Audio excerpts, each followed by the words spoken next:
and Harris, then we don't have a successor to. That's a good question. I think it goes to the chief of staffs or something, or the, Yeah, it goes in a different direction after. everybody There's thought a it would, line, there's a line of yeah, 6 people, I think. but I think everybody thought then it would be the Secretary of State, and I don't think that's I don't think right. that is. But I think a lot of Because when people Nancy do. Pelosi was Speaker of the House, she was Yeah. in line, so. But I remember that one time that Alexander Craig, or remember that one general? This is right. Oh, This was years ago. Alexander Haig. Hey, Hey, thought he yeah. was next in line, so he went and Yep, went to a because, safe spot or something. because when Reagan got shot, right? Was that Yeah. when Reagan got shot? Or something. Yeah. And that's why I thought, oh, wow, I didn't know a general would be in Yeah. line. I don't think that was right, but he thought it Yeah, he was. thought it was right. Yep. Hi. Hello. Sorry. No, you're not. You're right on the money. Okay, I'll call the meeting to order. And I guess the regular agenda. The first item is the 2024 budget discussion. I saw where you kinda made a memo. I don't know if I can find it. Yeah, so the first page of your packet is just kind of an overview. Very similar overview to what you were given last time. Changes are in blue, just kind of showing that as we've gotten, more and more concrete numbers in over this last month, the levy increase has dropped from 5.3% to 5.01. And then just kind of outlining the few changes in there of how that has all come about, whether we did see a slight revenue decrease from the county, and a couple small expense additions as we have gotten those numbers in, but then we also did see a debt service levy reduction when we found an error in the Baker Tilly workbook that we've been working off of. So that is how we've gotten to our current state. I know that you all basically had most of this packet, I guess, other than these small additions for the last month, and I guess I was just wondering if you have any questions at this point, or things that you particularly see.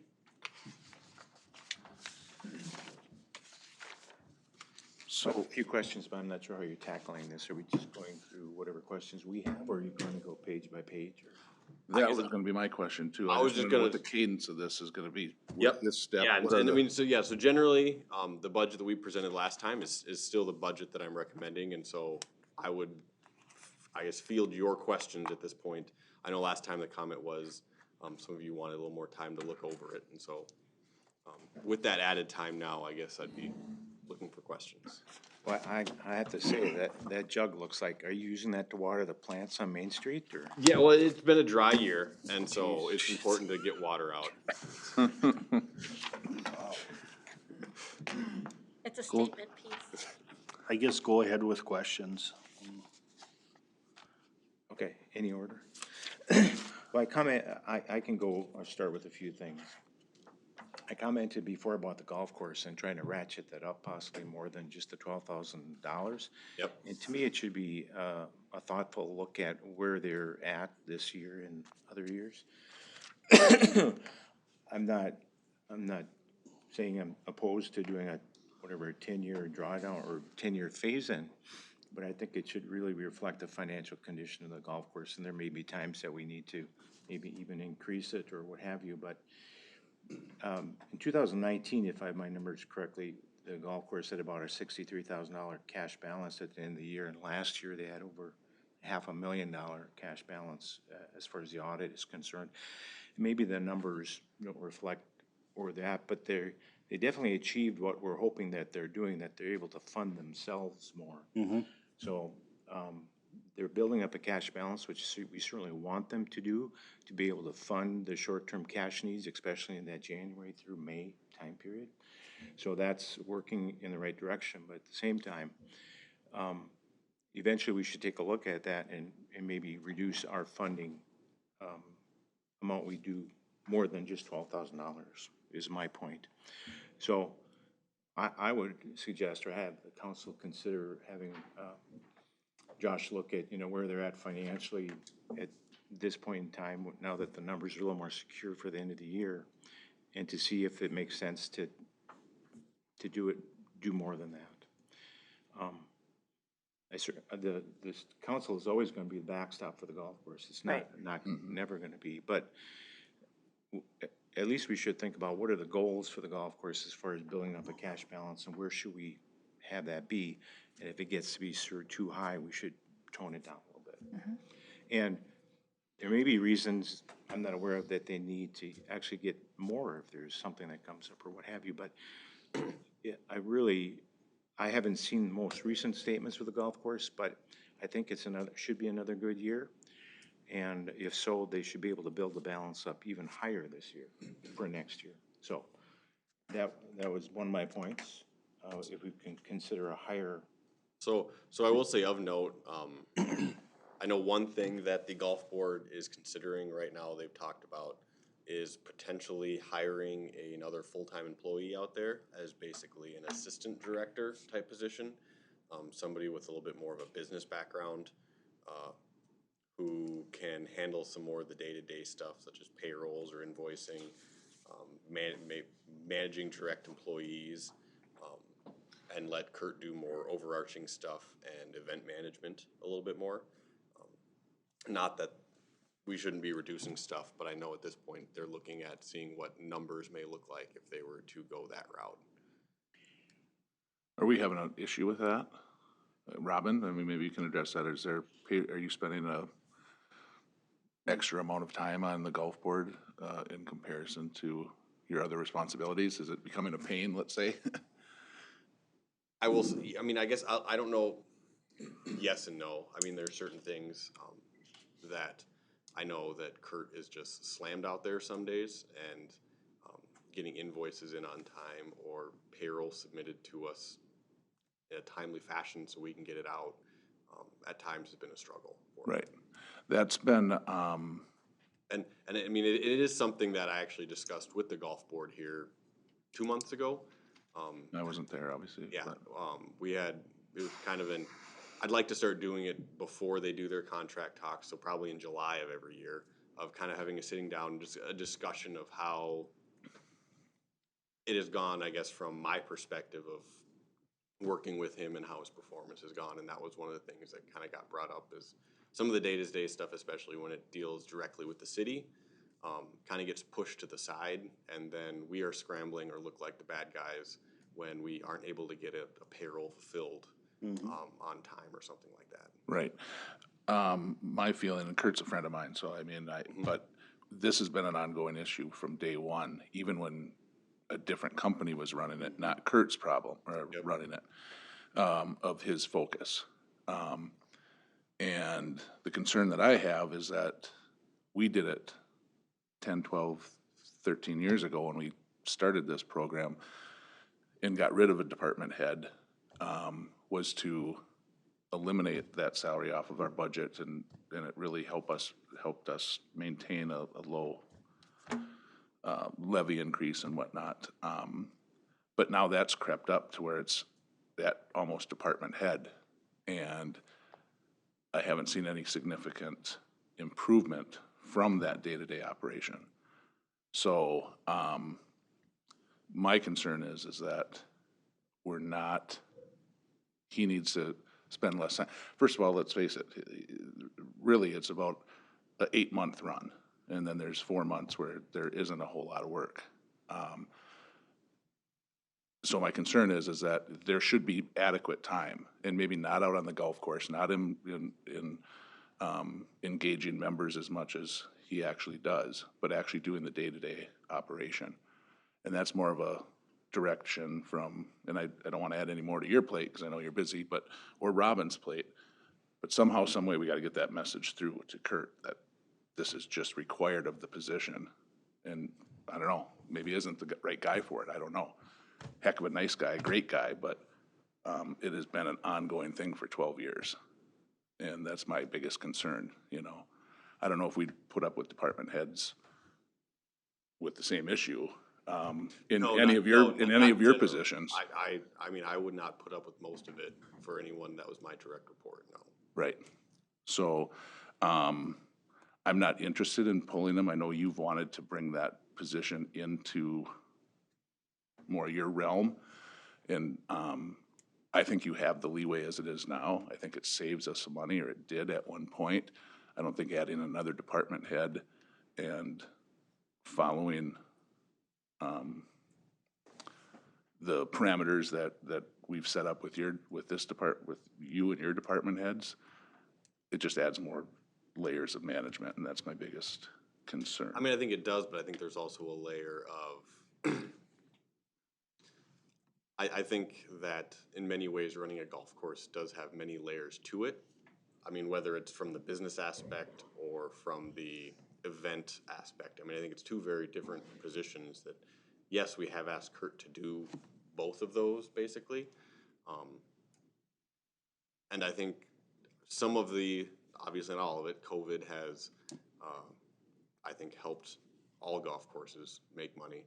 But I do think there is a level of rubbing elbows and doing that event personable thing that makes a golf course successful. But it's going to take away time then from the day-to-day management operations side of the golf course. Would a full-time position cure all problems? Probably not. But I think the discussion with the golf board, at least, has stemmed out of the seeing the potential holes and how could we fill these holes most effectively. My feeling is on the golf board, and I didn't ask to be on it, but ended up with it. I initially was on it when I first started on the council, for my first 4 years. Is that it's an easy way out for the golf board. You know, I mean, Kurt is he's well-liked and well-respected, and they've tried to push him and it hasn't gotten any better. But yet, last year, we increased his salary more than we increased any other employee of the city of New Prague. He had the highest increase, if I'm not mistaken, and that maybe was 2 years in a row. I think it was a yeah.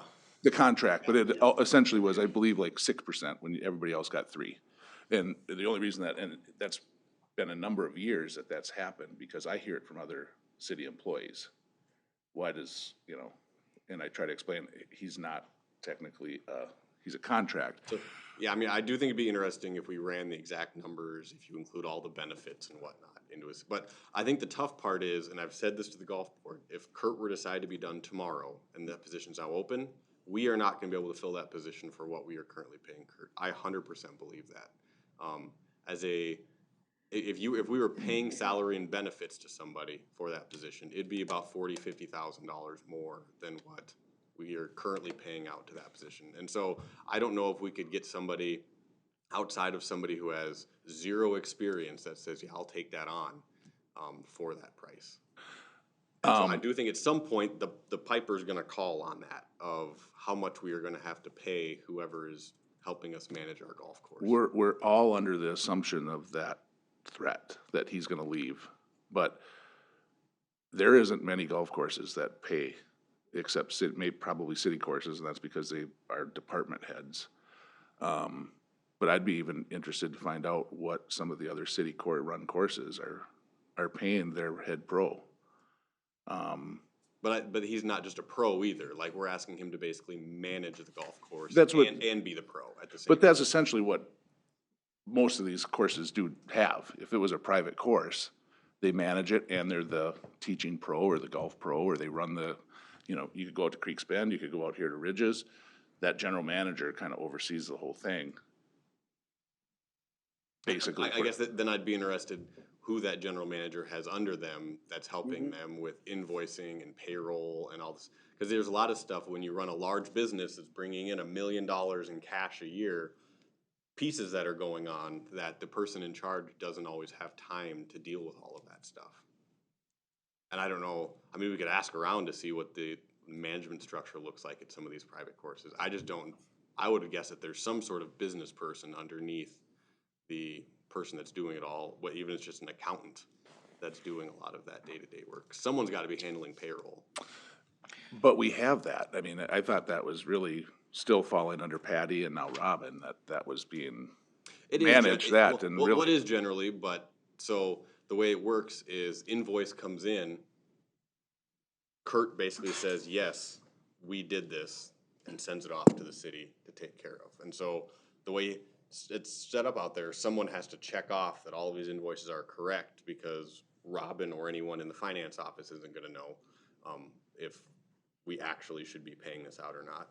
And then there's also, all the employees fill out their time cards. Well, there's gotta be a supervisor that signs off on those time cards and then sends them over to the finance office. And so, again, that is currently falling on Kurt's lap to sign off on all those invoices before they get sent over, very similar to when Matt Streets guys fill out their time cards. They don't come straight to Robin. Matt has to approve all those time cards then before we get them, or I guess her office gets them to fill them out. And so it's a lot of those day-to-day stuff like that that Kurt is also doing in conjunction with all of the normal event stuff. That doesn't seem like that's all that much to me, though. I mean, that's How many part-time employees does he have? I don't know how many are out there. 6? Is there any full-time staff out there? I mean, so there's two full-time staff. Oh, He's basically washed his hands from the kitchen and the beer ordering and all that stuff, from my understanding. That's Holly, but I believe he signs off on all those invoices, doesn't he, generally? Well, he should be reviewing them, Yep. but I have to have, I wanna have some faith in Holly too, that's her, Oh. part of her job, that, Holly prepares like the payable, like it's like a half sheet, which now we're trying to wean ourselves off of and just do it online on the new system. But so Holly or, like the maintenance guys, they would be entering it and then it would still be going to Kurt for like, yep, send this over.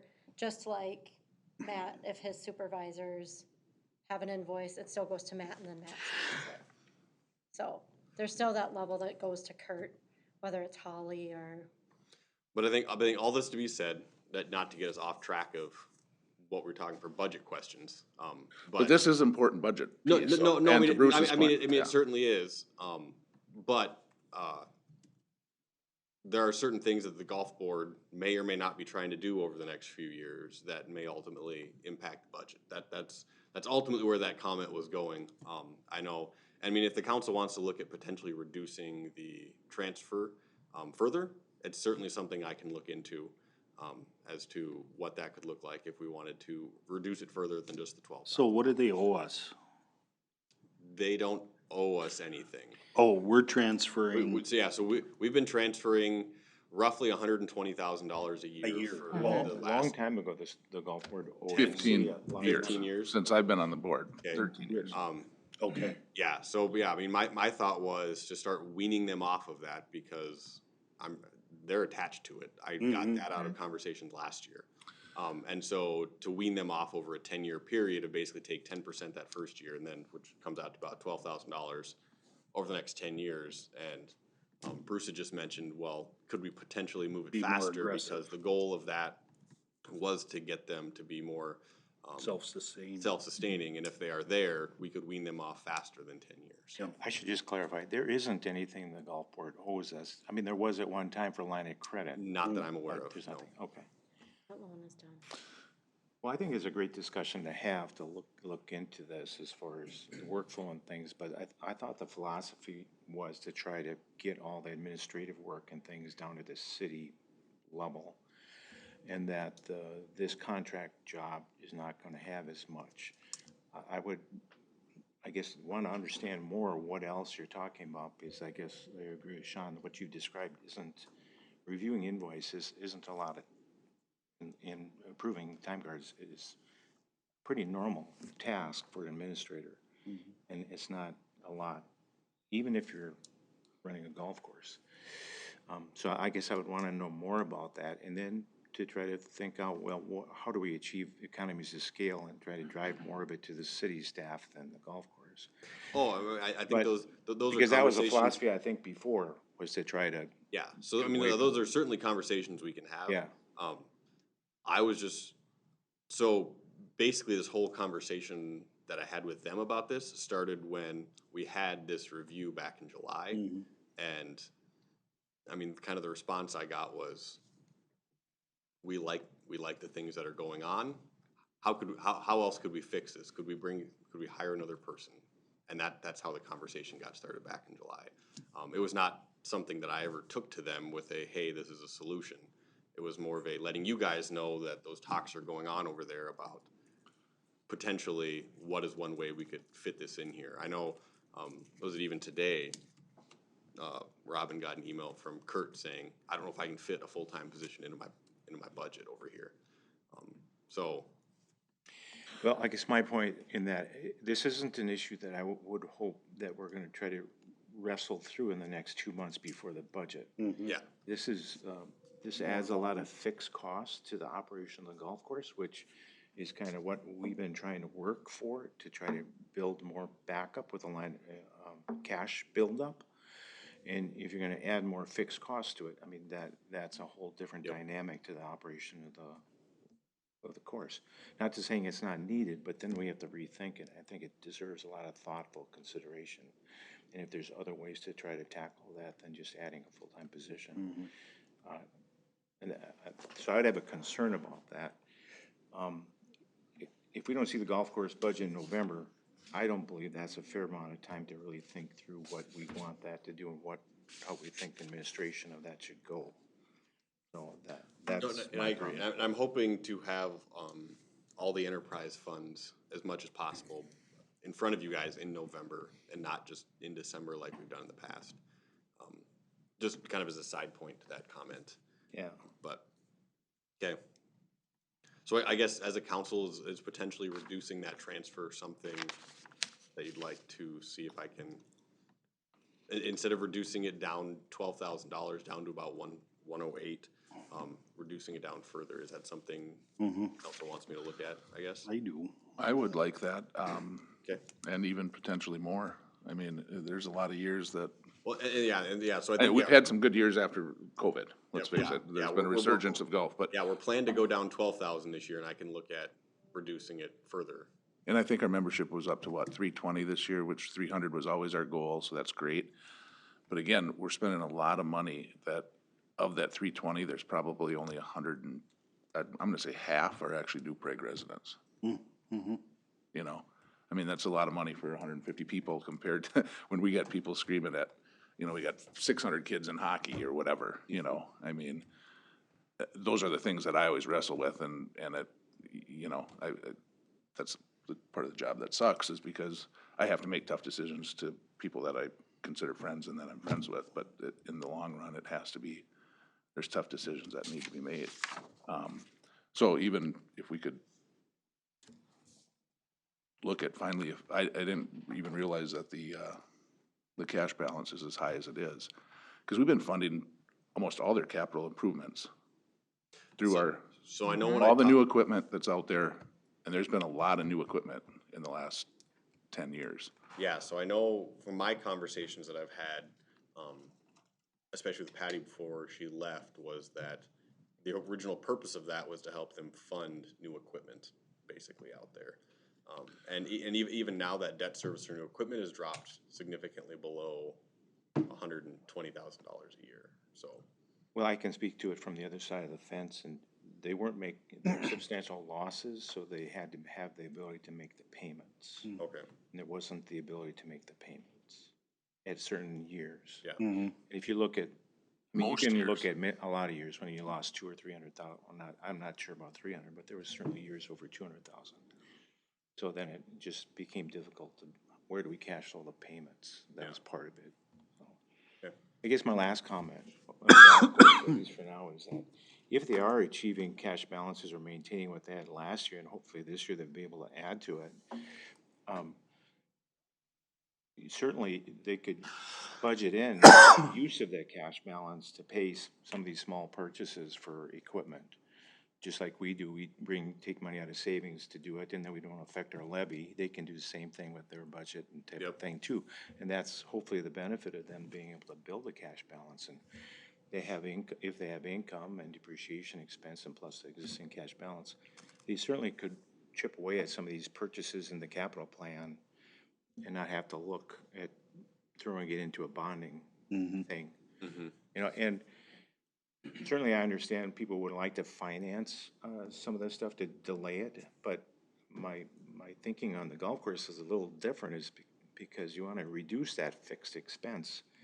Not, to me, there's a benefit of not having another payment, because there's gonna be down years where it doesn't rain, or we're gonna have problems with the golf course income going down. And the less fixed cost or fixed payment, fixed expenses, the better, to try to weather some of those types of things, so. But hopefully, because they've done so well, they can start using some of their cash balances, hopefully for other things too. Okay. Any other questions, Bruce? I certainly have a few. I don't know if you want me to Well, rally on, or. I'll let anybody else chime in.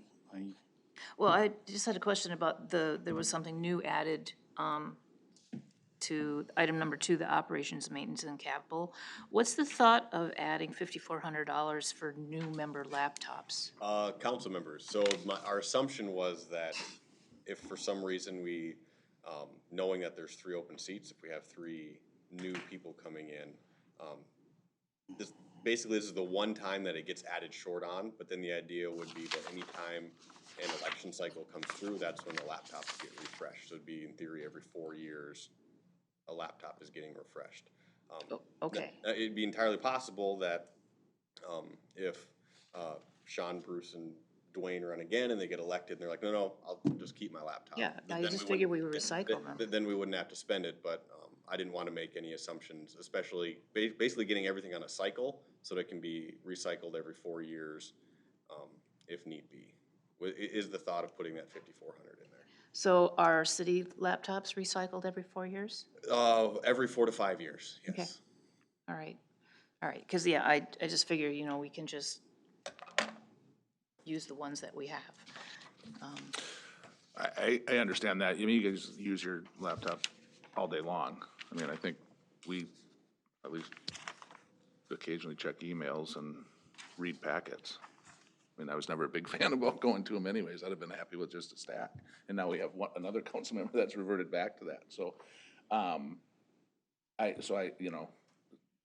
don't understand if, I am not elected or don't run, why that can't just be wiped clean and then here's the laptop. Well, I mean, some of that comes down to is that they generally have warranties on them. I mean, in today's technology world, stuff seems to age quickly. And even if a laptop or computer is very rarely used, the computer, the programs on that, the antivirus software, for whatever reason, laptops or computers seem to age. And as they get older, even if something is hardly used, they just seem to slow down and bog down and can't handle what's going on. And so, like I said, this first time is basically throwing it off a little bit because we just got these. But the idea would be that every election cycle, 3 new laptops would be potentially able to be purchased for the mayor and 2 council members if those turn over. Because mayor goes up every 2 years and council members every 4 years. So that was the thought behind adding that 5,400. I don't know that it's necessary for 2024. Because we just got these. I mean, potentially, but let's just say the seats turn over. Those laptops then are being held for 6 years instead of, and I mean, it's possible that. Well, it doesn't have to be on an election cycle. I mean, it's, No, but to me, the election cycles seem to be the fairest way, that if somebody comes in new, they are not having to deal with old equipment, and that's getting then turned over 3 years into their. I was trying to get on some sort of cycle that would match the council members coming in. If that's not the way the council wants to go, that's fine. I was just trying to. Again, I don't think it's necessary for 2024. I mean, I know that we have an election. I think mayor is up and 2 other. So, and the laptops that we have are clearly not old. So just for the 2024 budget, if we could cut that out, that's $5,400 that we don't have to consider in the budget. 2025, it might look different. I guess is that something the rest of the council wants me to cut out? Yeah, I mean, It's fine. I'd be okay with that. Again, I would hope the life of the laptop would be, since we don't use it 8 hours a day, would last a little longer. Yeah, yeah, the only thing that you have to worry about is sometimes the software, right? And antivirus, but those are easily updated. Apps are easy to update. What's under expenses, number 4, the parks part-time, could you explain that, $5,000 to the para and FICA? That was actually just my oversight when, we did the budget process.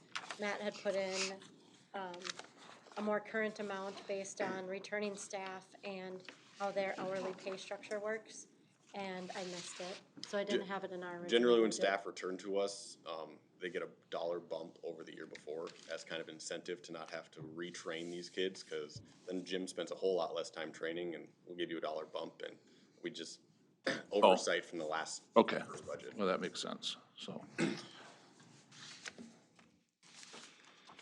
And that's only for the returning kids, though. Correct. Yep. Do we find that we get most of them back, or? I think so. I think we usually keep kids for a few years, don't we? So when I took over, we started hiring actually high school kids. So we can hire them now at 16. There's equipment they cannot operate, but then we eliminate the training operations of every year training new people, because once they get into college, it seems like they're jumping jobs. Okay, So now we keep them usually for 2-3 years, which, yes, it costs a little bit more money up front, but we save 3 weeks of training. oh, sure, So we're not adding any more seasonal help. It's just a little bit more they get paid. is, and that makes sense to me, but is there, that 5,000, is there that many hours that, is that the true number, is 5,000, or is it? I don't have it in front of me. Well, but just, I yeah, mean- I mean, you get, so if I hire a new kid, we have the policy, if you start off at $15 an hour, within a month, if you come and talk to us about, why you deserve, so it's kind of teaching the kids life lessons a little bit at the same time. Sure. We'll bump them up to $16 an hour within the first month, and then a dollar raise after that. Every kid puts in about 32 hours a week, that times that by 7, so it's pretty close to that Okay, 1,500. yeah, So, okay, yeah. that explains it then, yeah, I was just kinda curious. Cause I know they only work, what, 8-10 weeks usually, I mean, they start Hopefully more than that, first but- week of June, and usually by mid-August they're done, or? Yeah, but they come back, on weekends. We still have a kid work on weekends. Okay. Opening bathrooms, cleaning bathrooms, Okay. or parks, stuff like that, so. Okay, But yeah, you are right, they're working them roughly 12 to 14 weeks normally.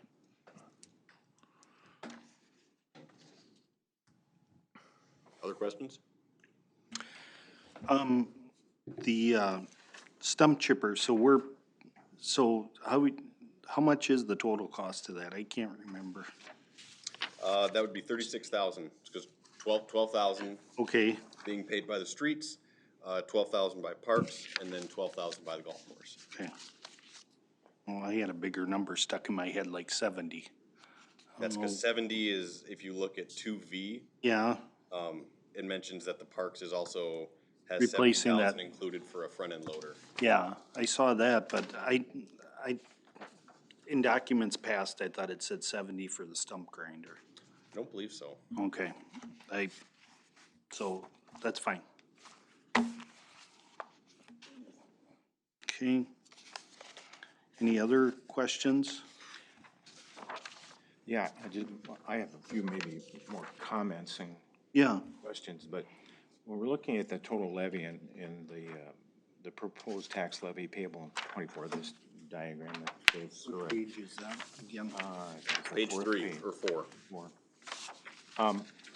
We're projecting a 7.05% difference. I guess the point conceptually anyway is that, in my mind anyway, it seems to make sense to me to try to limit the increase on the levy, at least on the top side, by, in normal years, what our tax capacity is, or at least our growth of it. And we have the benefit of our tax capacity going up quite a bit the year before, and then it's going up this year, we're projecting, which is fantastic, very helpful to us. But to try to limit the increase in our levy by the limit of the increase in the property tax capacity seems to make sense to me. That basically keeps the tax levy rate as the same as it was last year. And just conceptually, that seems to make sense to me, and there's always gonna be years that you need to have big capital purchases or build police buildings or whatever, that you're gonna go over it, but it seems like a trend, it would be nice to try to follow your tax capacity to a certain degree. So to me, just following that gymnastics, to me, an upper level of the levy should be around 5.2%, assuming we're trying to match our tax capacity growth, which means overall to shave the budget down about $69,000, just following that thinking. Yep, yep, so actually, I see your 7.05, that's just a change in the general fund levy. If you look, Yes, yeah. we're right, actually showing an five. increase of 5.01% in the total levy. Right, then I should, And then that's being reflected as we are taking a much smaller chunk out of the, towards the equipment fund than we did last year, shaving that off about $60,000. okay, So, yeah, so the general fund levy is showing an increase of 7.05. The overall levy is showing, in this, before we take out the $5,400, a 5.01% increase over last year. Which, we also have the estimated tax capacity at the very, or tax rate at the very bottom there, would show a slight increase over last year. But as we remember, last year was a significant decrease of almost 10% from the year before. So if we would get a little bit more from the golf course, that could go down some. Correct. If we lowered the golf course, it would go down further. so I guess to come up with the right number, then to compare apples to apples, you have to subtract about $29,000 from the budget to get close to the If we were same. going to have the exact same tax capacity, or tax rate as last year. Right, does that sound right? Yeah. So it's not a big I'll number, say but- without doing the math, I mean, it's a pretty close number. Yeah, so that's just conceptually how I look at it, so that's, and just to kind of keep on that tone, I think this is good information when we talk about the tax rate for residential properties, which is, I think, the next one. Yep. But this, the big picture, since I've been involved in the EDA, one of the kind of goals is to try to improve that balance between industrial, commercial, and residential. Try to affect that if at all possible. It's been very challenging to really affect any change in that. But this year we have a change where industrial, commercial is making a bigger percentage of the pie than residential, or The increase. Increase. Correct. So therefore, we're seeing residential rates benefiting from that. And that's, so we're seeing that in this number with the proposed levy that the individual residential for the median priced home is zero, basically. And in fact, I think it's interesting, and these are just numbers for Scott County. LeSueur doesn't provide us with Right. great numbers like this. But looking at the number of affected properties, which is I guess would be the second column, easily 2/3, if not 3/4 of those properties are showing, on the Scott County side, are showing a decrease in value over last year. And so, while I've got highlighted this would be if you have zero change in your property value, you'd see roughly a $19 increase in your overall taxes. Probably 3/4 of the properties on the Scott County side, at least, are showing a decrease in value. So they would be seeing decreased taxes with this proposed levy. So one of the points I wanted to make with this, though, is that I think this is great information, it's good, but we need to keep in mind that because the shift changed from industrial commercial making up a bigger piece of the pie, if you did the same kind of exercise for industrial commercial, it would not show zero. Correct. It would actually show a substantial increase. So it's just that one of the benefits that residents are getting this year is that of that change where residential value is making up a smaller percentage. Values have come down in some ways on residential. So just because it seems like a zero, this increase in projected levy is definitely going to increase commercial and industrial Correct. by a larger percent this year. So there's always that push and pull with that, but at the same time, I want to keep in mind from an economic development and community growth perspective, it's important to try to try to keep that in mind when we're thinking about, are we gonna have new buildings built and things like that, and growth in business. So even though this shows zero, we're gonna see an increase in certainly taxes for the commercial and industrial side.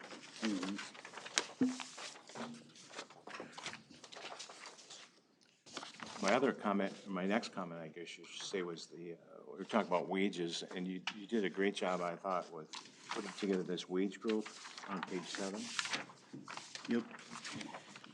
And I didn't really grasp the connection with the growth of the $20, but I think that's good information to show what it is. $20 with, assuming those inflation rates or COLA rates on that. But I guess, I think it's also important to remember the context of this too, that this would not take in consideration, as I understand it, the changes that we made over the last few years of adding those up to 11 steps. It doesn't take in consideration the change when we did the salary survey of bumping up and changing the whole schedule. Correct. This is just what a $20 thing would do. But if you actually looked at our payroll, you would see probably a higher number of what $20 would be than would be reflected in this column. Well, yeah, so I mean, I guess if we'll say, and without knowing anybody's wages off the top of my head, if an accountant level, we'll say step 1, was making $20 an hour, and that accountant left us every single year and we hired another level 1 accountant, this would be how that wage would track outside of, you're right, that market correction that we made. Then in theory, that accountant might make more money unless that market correction, because we did have positions that didn't move, from my understanding and looking at it. I know and I know that was probably a sore spot for those employees, that everyone else around me got a raise and I didn't get any, but yeah, this was basically tracking how the city grew that $20 an hour. And some of this information also, because I know we've had the conversation, well, there's been years that we've outpaced people, and when inflation went up this much, but the city did a higher COLA, that sort of thing. Part of this was actually me nerding out a little bit on statistics, because that's what more classes on that than anything in college, and that you can almost make statistics say anything. If we look at wage growth in the city over 5 years, assuming COLA as wage growth, the city has been outpaced by nationally, regionally, and by Social Security. But if we look at over 10 years, then the city has outpaced those things over 10 years. And in theory, we could just keep going back. But at some point, you need to basically hit that metric of, are we trying to track over 5 years? Are we trying to track over 10 years? If you're trying to be similar, without tracking inflation directly, there's always going to be movement for or against, and just because we're behind over 5 years, we're actually ahead over 10 years, that sort of thing. Well, like I said, I think it's a great piece of information. I think it's a great piece to use as you consider it and put it into context, but I think it's not the whole picture. So I don't think it's something we should just assume we're going to tie it to the COLA ranges when I think, are we on a cycle to do salary survey every 5 years or something? From what I've understood, and I guess Ken, our resident historian, Is it a requirement, or? I don't know if the comp study itself is a requirement. When I was in Dodge Center, we didn't formally do comp studies. They were kind of informally done every year. I know some communities do them every 2 or 3 years with union contracts. I mean, I think the last one before the one we'd previously done had been done 5 or 6 years previously. And I guess I'm not entirely sure if it was initiated. Maybe you guys were here would know, like, did council initiate it, or was it kind of it's been 5 or 6 years, we should take a look at this type of situation? I think it was 2017, and is that right, Ken? Does that ring a bell, 2017? Could be, I'd have to look. Okay, and I think it came about. 14 or 15, I'm thinking. Yeah, because there's the 2021 one, or I guess completed in 21. And job descriptions have a date of 2014, so that would make me think Kind of 2014, initiated when 2015. Dennis Sawyer left. And then we were doing different jobs, splitting his job into a utility manager and then a Public Works Director and then supervisors underneath that. That's kind of what initiated it. Initially, yes, when Dennis left, In yeah. 2014. I mean, yeah, But then there was another one though, I wanna say like 2017, when I think the lineman that issue first popped up. And that seems to open the books on everything, if I'm not mistaken. I think that was 2021. Yeah, Well, I know in 2021, but there's been 2 times the lineman issue has come up. And I think I remember saying the last time to Commissioner Bishop when he came in was, I feel like I'm being held over a barrel again because of these linemen, because once we open it up, we gotta add steps, and then everybody in the city has to go through, and that was the second time. So I think it was 2017, and then again in 2021 or 2020. I'm not seeing a formal study from 2017.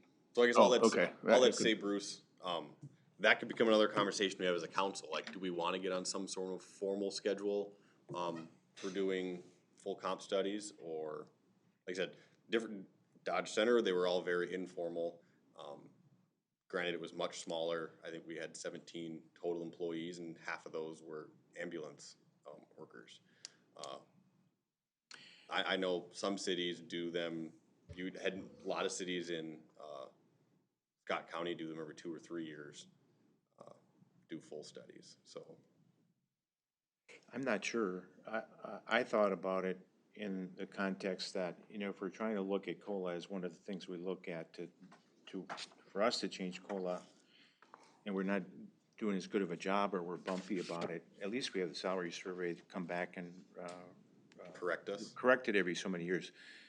But if that wasn't a policy, or if that was a one-off thing and we're never gonna do it again, then I guess I would look at the COLA things a little different too, and wanna try to keep pace better than having to have such large increases that, once we get a grievance or something. yeah, I mean, and it's certainly something we can look on getting on some sort of formal/informal cycle to check ourselves. I don't know. I mean, I know especially in the last couple of years, things have gone crazy in terms of not only salaries, but the benefits that some communities are providing. So, Well, I think all this is good information. I'm not really asking for any change, but in my mind, from my perspective, or my experiences, how do we say that we're doing a good job efficiently with our wage and benefits versus the size and scope of what we do as a community? What are the benchmarks that we use or can use?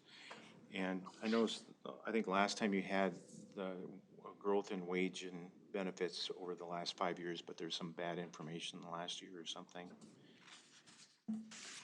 I mean, I guess even looking at this sheet right here, it's year to date only to July. No, but I think you had.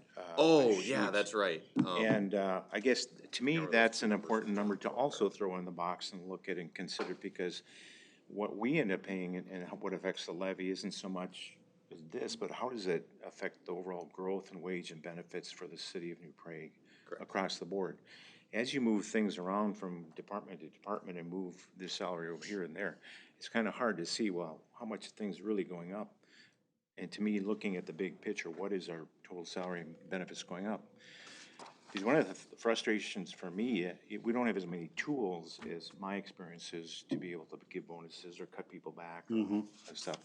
We really have to rely on laying people off or not filling positions or growing faster without adding people type of thing. So, so to me, that would be a good thing for us to monitor, is what's our growth in the wages based on this, either the size of the city. And that's why I was hoping the league or somebody has better information about what's a typical city our size with the kinds of things we do. What do they typically have as total expenses? But that's my point. Yeah. It'd be nice to be able to follow that, because Yeah, I mean, I guess I don't know exactly what the league would have on that, and I think that's where the comp study, you basically hire someone to do all that dirty work to track that data down. I know we get emails all the time from surrounding 2 to cities, 3 a week. not even surrounding, cities across Minnesota doing comp studies that say, hey, we consider New Prague to be comparable. what are your salaries and benefits for these two positions? Or Right, but what I'm trying to say is not on position level, not at that. Oh, yeah. But the total cost. Correct. If we're spending $3 million on wages and benefits and whatever Belle Plaine is spending, whatever, you know, that kind of scenario. How does that compare? Why are we doing the same kind of services but spending much more or less? Yep. And I Just think it another comes thing to down look at. comparable, like Josh mentioned about the surveys. Folks will try to say, what does this position look like? And you're sitting there like, gosh, ours isn't really like that. You know, like, it's so hard to find exact comparable. Right. Of course, utilities, commission is a big one.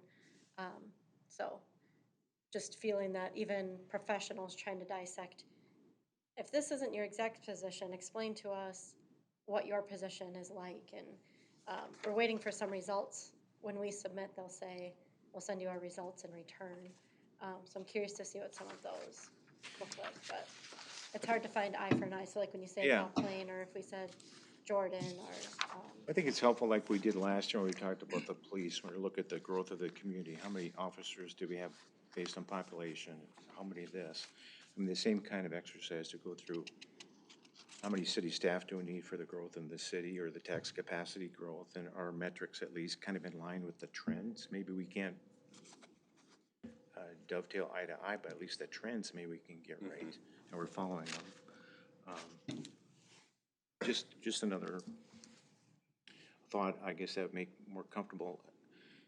I don't know, when I look at the budget, are we growing wages and benefits 6%, 7%, 8%?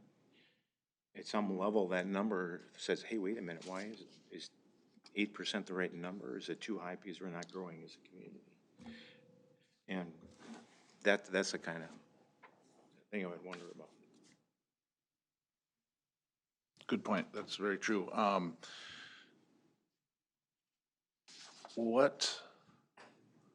feel like with that initial comp study, that it came about just, previous administration wanted to, I think, I don't know how I want to approach that. There was a lane there, I guess, when the public works director that had this big realm over him, and then it split into two different things, and then everybody kind of moved up the entire thing. I mean, if I look at the electrical department, and Bruce isn't here, he could answer that, but It was kind of a reorganization. it was a reorg, right?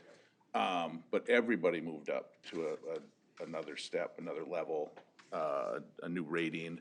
Not everybody, but multiple people did. And we literally had supervisors supervising one person. One of my big issues was adding that second sergeant. It's a police force of 12. Now I have 2 supervisors and paying supervisor levels to manage 3 people underneath them, when 12 doesn't seem like it's out of the question. I know there needs to be a second in command when the chief of police is gone, when we're on vacation or whatever. But, it's those type of questions that I want answered, that it just seems like we're always moving people, or have a history of moving people up to supervisor roles under the guise of, not under the guise of just pay increases, but to maintain or to placate certain people so they don't leave. That threat always seems to be there, that, oh, we're gonna start losing people. And I don't wanna see anybody leave, but yet there has to be a reality for the taxpayer as well in managing that money. And as we move those people, and I'm sorry that I should have thought this out better before I started talking, but one of the biggest things that I think the feedback that I get from the community in general is that it's in comparison to other cities that we're very heavy on the supervisor side, I guess is what I wanted to say. I guess I have not looked at the exact organization charts, and I'm not proposing, I guess, a reorg of any departments in this budget. Right? I guess I can, But as we're looking at trying to drive down costs, that might need to be, I mean, we should have probably done our due diligence previously, but this is more for council benefit too, that, I mean, do we need a supervisor for 3 people? Do we need a supervisor for one? and I guess my question, I would be interested in what department specifically you're talking, looking at reducing staff, quite frankly. Like, is there a department that's not performing as it should be? No, they are. I just want to make sure, do we need as many people as we do? If we're 2 officers short, do we need 2 more officers to get to 12? I've never got a good answer from going back to Mark Visapka to Chief Garis. Yeah, and I guess. And I've asked him this too. What is the right number for police officers? Do I need 3 police officers driving around that are very visible on a Wednesday night? And I guess felt like we had this conversation for 2 meetings last year. Right. And was it a week or 2 ago, I kind of sent out that memo again and worded quite a lengthy email to you guys, kind of explaining why I thought we needed the 2 officers. And, I mean, this is certainly a conversation we can have if the council would like to have it. But I guess my position particularly hasn't changed, over the book that I wrote last year as a memo, for this officer question. I guess I don't know where anybody else stands on it.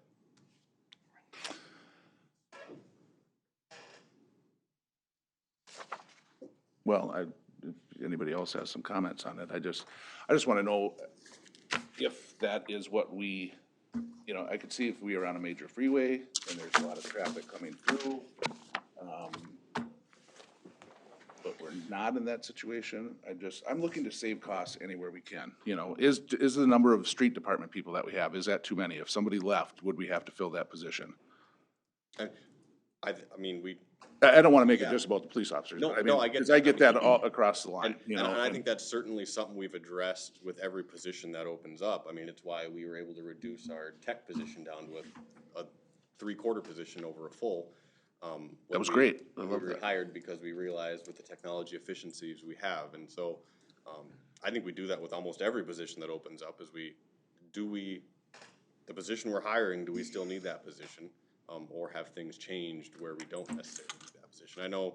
I think our city staff, has done a phenomenal job looking at them over the last number of years as, we've continued to, keep our tax levy very low, our levy increase year over year very low up until the last couple of years, at probably making do with less every single year. And I mean, at some point, it kind of run out of stuff to cut anymore without actually cutting positions, but the city's continued to grow in that time as well. And so, I would guess that the guys plowing snow are plowing more snow per person than they did 15 years ago.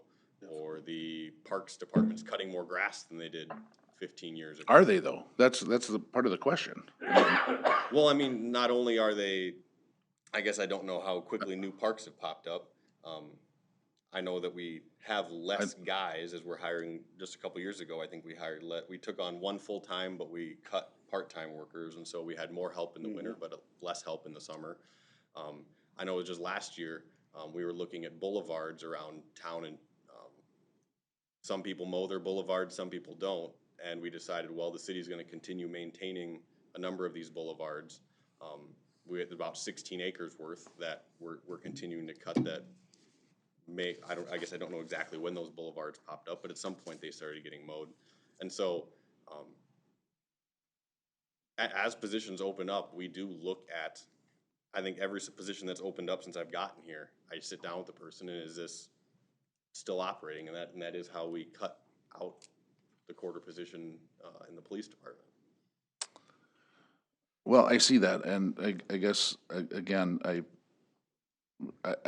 don't live it and do it every day like you guys do. I just want to make sure that I have a good feeling and understand that we're not we're afraid of people leaving. And I don't want to see anybody leave, but that always seems to be an underlying thing that I hear in past budget things, that well, we have to pay as much, or we have to be above a Jordan, or we have to be above a Belle Plaine, and then the next year they have to be above New Prague, and it just seems to me that the public sector is outpacing, until very recently, has been outpacing my time on the council more than the private sector. Well, I mean, That's the biggest thing that I've seen, on benefits and on wages and on every, and I mean, I suppose there's some of that almost within, I would assume that there's some of that within any sector. I would guess if there was a shortage of bank tellers in the area, and for whatever reason, having not been a bank teller, exactly, I guess Bruce could speak to exactly what the skills are, but let's say they have a very specialized skill, and you're competing for them, banks are gonna start outdoing each other to try to attract those people with those specific skills. I mean, I think some of it, especially recently now, has been we have an open position and we may get 20 applicants, but quite frankly, we are sweating until the last day, because it's not until the last day that we actually get an applicant that looks like they'd even be worth hiring. And you don't want to fill the position just to fill the position.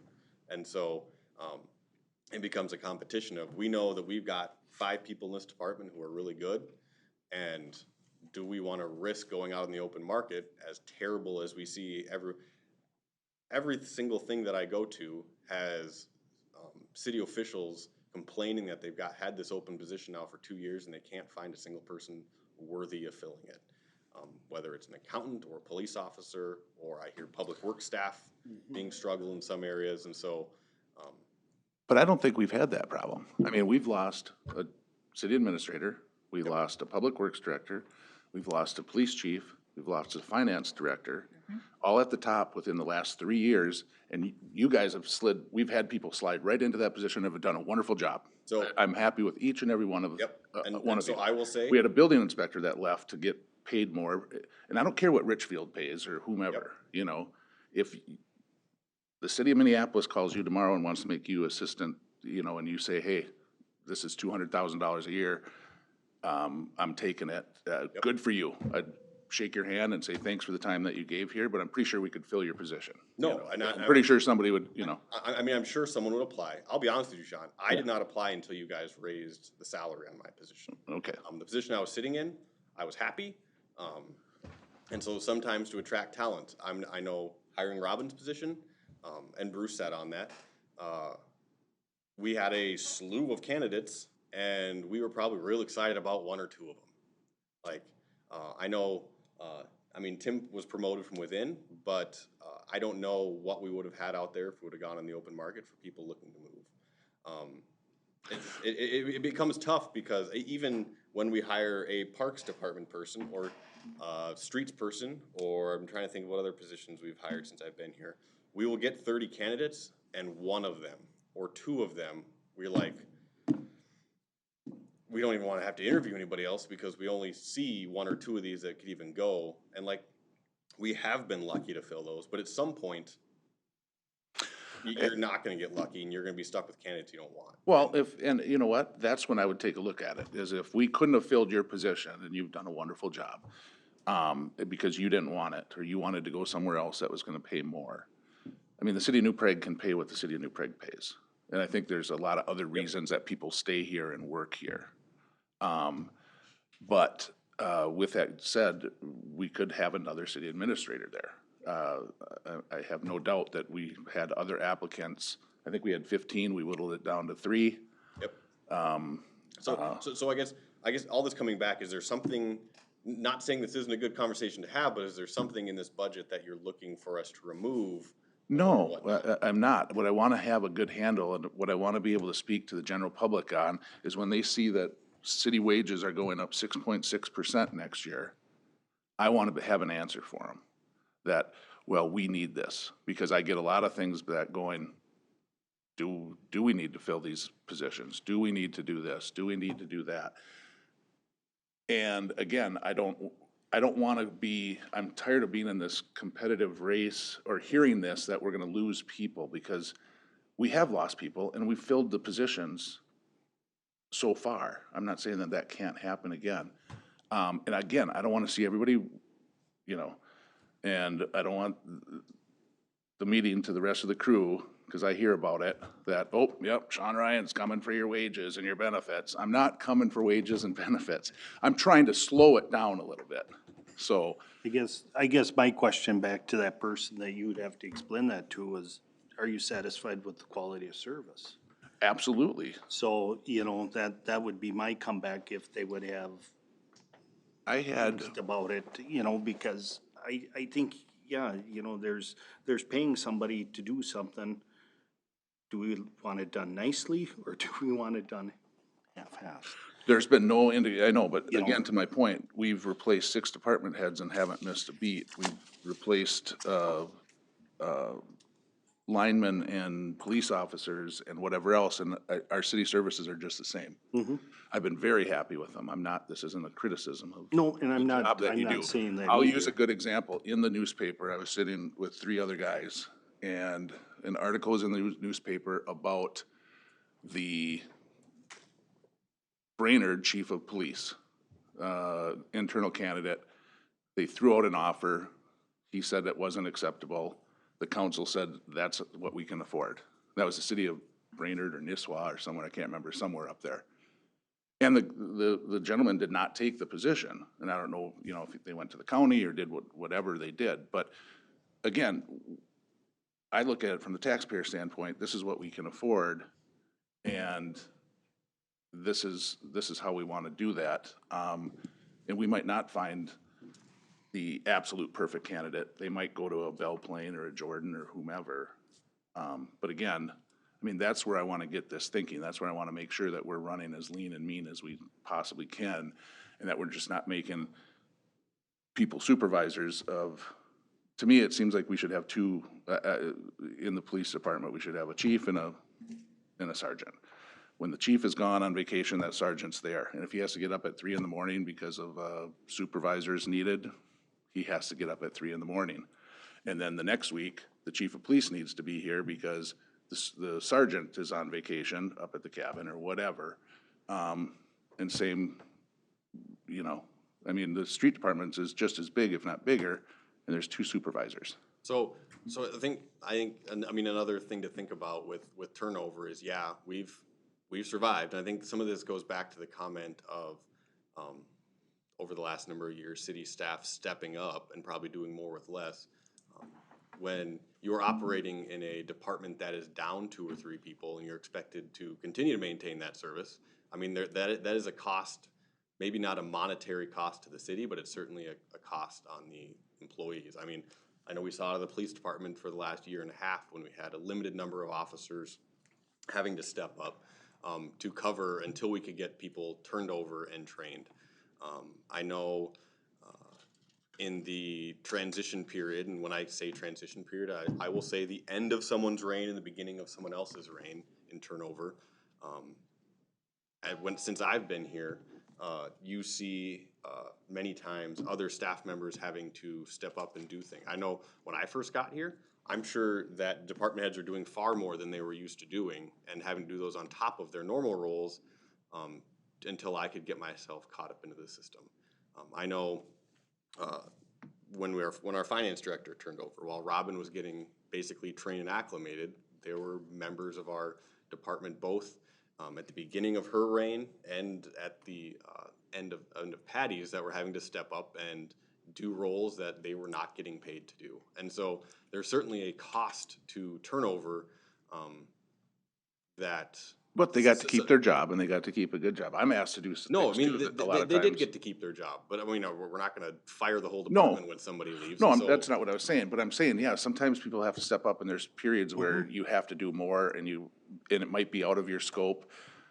As a Correct. sales director, I hear it from my guys too. Well, when I was hired, I never had to do that. Well, we've expanded and there is no extra money to hire more people right now, so you're gonna get a little bit more. You're just gonna have to work it into your program. I'm not saying you have to work X amount of more hours, you're just gonna have to work a little smarter because this is gonna be territory that you're gonna have to But cover. all that to be said, like, there is a cost to turnover. When somebody leaves, maybe we save by hiring somebody at a lower level $4 an hour, but then we gotta spend $30,000 and 12 weeks training that person in to get them back to the level of everything else. Or the personal cost of people having to then work we're not allowing overtime because we can't afford the overtime, so you just gotta complete extra work now in the extra 40 hours and continue to get that done. And I'm not saying that other sectors, private sector, other industries don't deal with that. I'm just saying that, you know, shake your hand goodbye, thanks for your service, is like, there is a cost to the city or any organization for that turnover.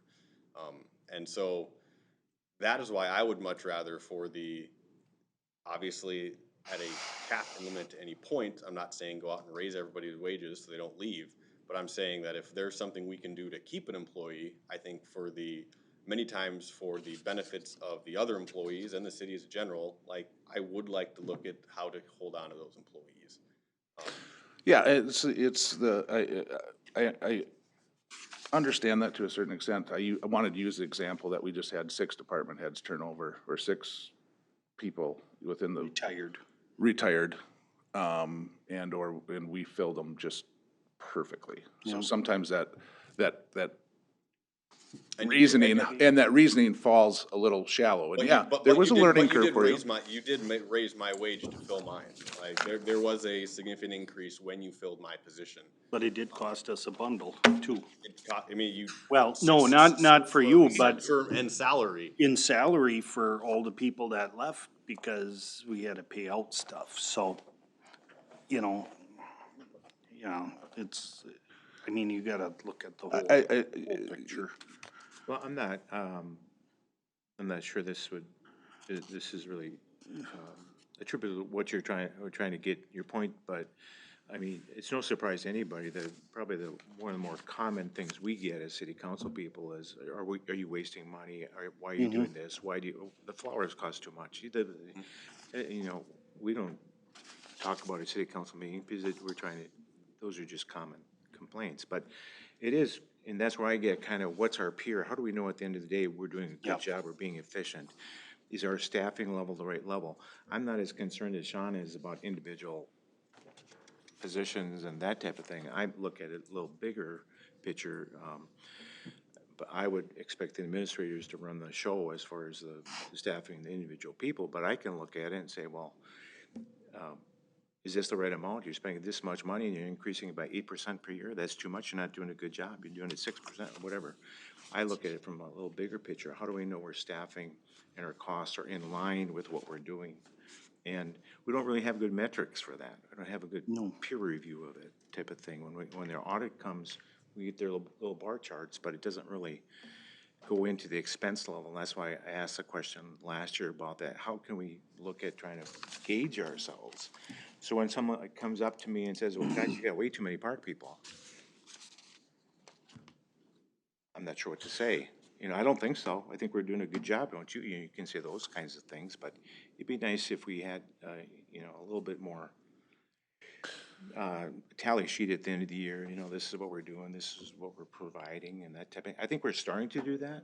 I think especially in the park, when he's saying we're mowing X more miles this year than we did before, those are all good information for the public to know that we're actually doing things more efficiently. Are we adopting technology? We're getting more things done with less people, type of thing. But I'm not sure it's what you're talking about. No, kind of grasping up what's the justification? How can we answer those kind of questions? Really.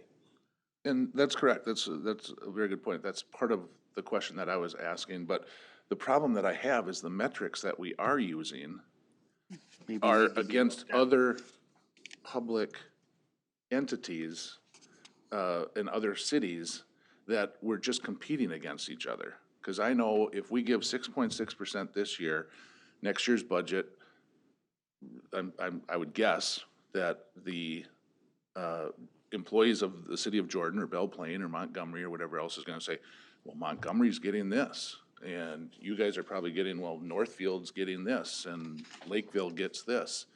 And alls we're doing is that's how this growth has just been exploding, and it's falling to the backs of the taxpayers. And now when we're coming into more economic tight times, I think, and we see all this other new payroll tax, I've had businesses that want me to they've been reading about Champlin wanting to get out of Hennepin County. I've literally had business owners say, I want to get out of Scott County now with this new additional tax and whatever else. Can't we cut New Prague out and go to Le Sueur? You know? I was like, well, let's see where the other one things plays out. But I've literally had that, and they were dead serious, you know? I mean, their business and these tax increases have real dramatic effects for those businesses. And not only that, but around the kitchen table too, from people that I hear. And the biggest thing that I can see is that the growth of the city staff and the city wages and the city benefits are outpacing their own.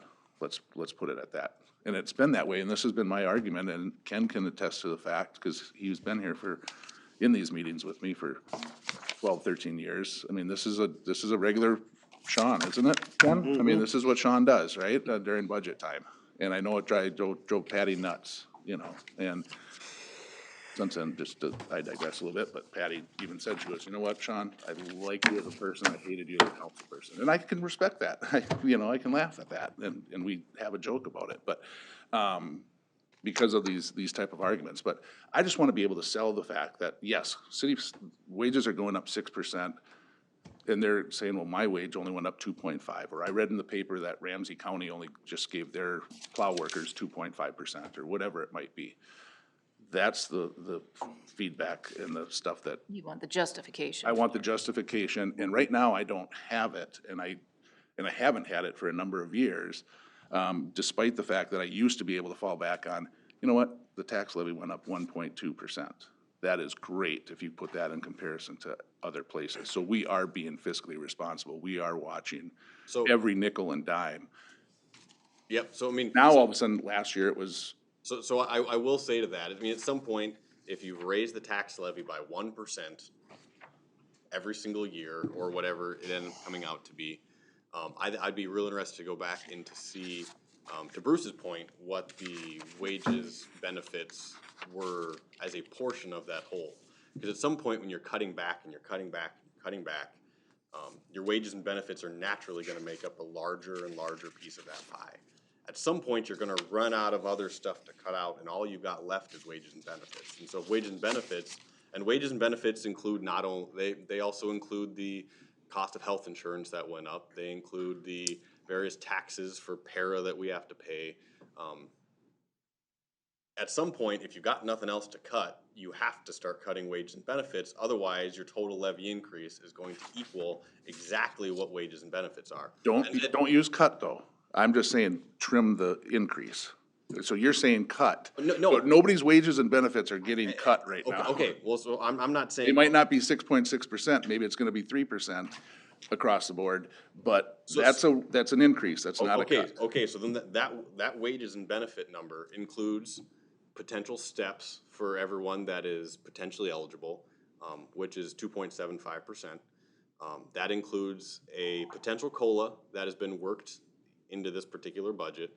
That includes the increased cost of health insurance. That includes the increased cost of what we have to pay more into para and FICA just because people's wages naturally rise. Yep. So all of that works into that 6.6%. Right. And so if you say, well, we're gonna cut that 6.6% down to 3%, obviously that is made up of many, many things. And so Ken is not getting a 6.6% increase on his salary going into the next year. I just want to make sure that that's clear, and that That is crystal clear. Okay. But to the point is that, and this goes back to last year too, we've just been given, the insurance went up whatever percent, let's say 5%. 6.5%. All right, 6.5%. Maybe if we added, now that's the plan that you guys gave yourself. We never saw it. We didn't see multiple choices of it. Well, was the same plan. last year we went down 10%, but yes. And that was the same plan we had, we just switched to a pool, so the plan didn't Right, change. but Yeah. for 13 years, I've never seen the plan, I think. And it's in your packet now. We're gonna talk about it tonight. Oh, okay, all right, so, and you're right, I just was given this last night, I didn't look at it, so, I mean, this is all new, and that's what, part of the reason I wanted to know what this cadence was gonna be about and how we were gonna, I didn't wanna make particular So, decisions, but again, I'm gonna use, and I know it's public sector and there's private sector, and I'm coming from a private sector, and the majority of the taxpayers are probably coming from a private sector. But in reality, if Bruce is running the bank, and he might have to say, oh, well, we're gonna, if we add a $25 copay to our insurance plan instead of showing up, maybe that saves $7,000 off of 50 people. And maybe that's something we need to ask, that we look and say, maybe we have to add a $25 copay as opposed to no copay on there.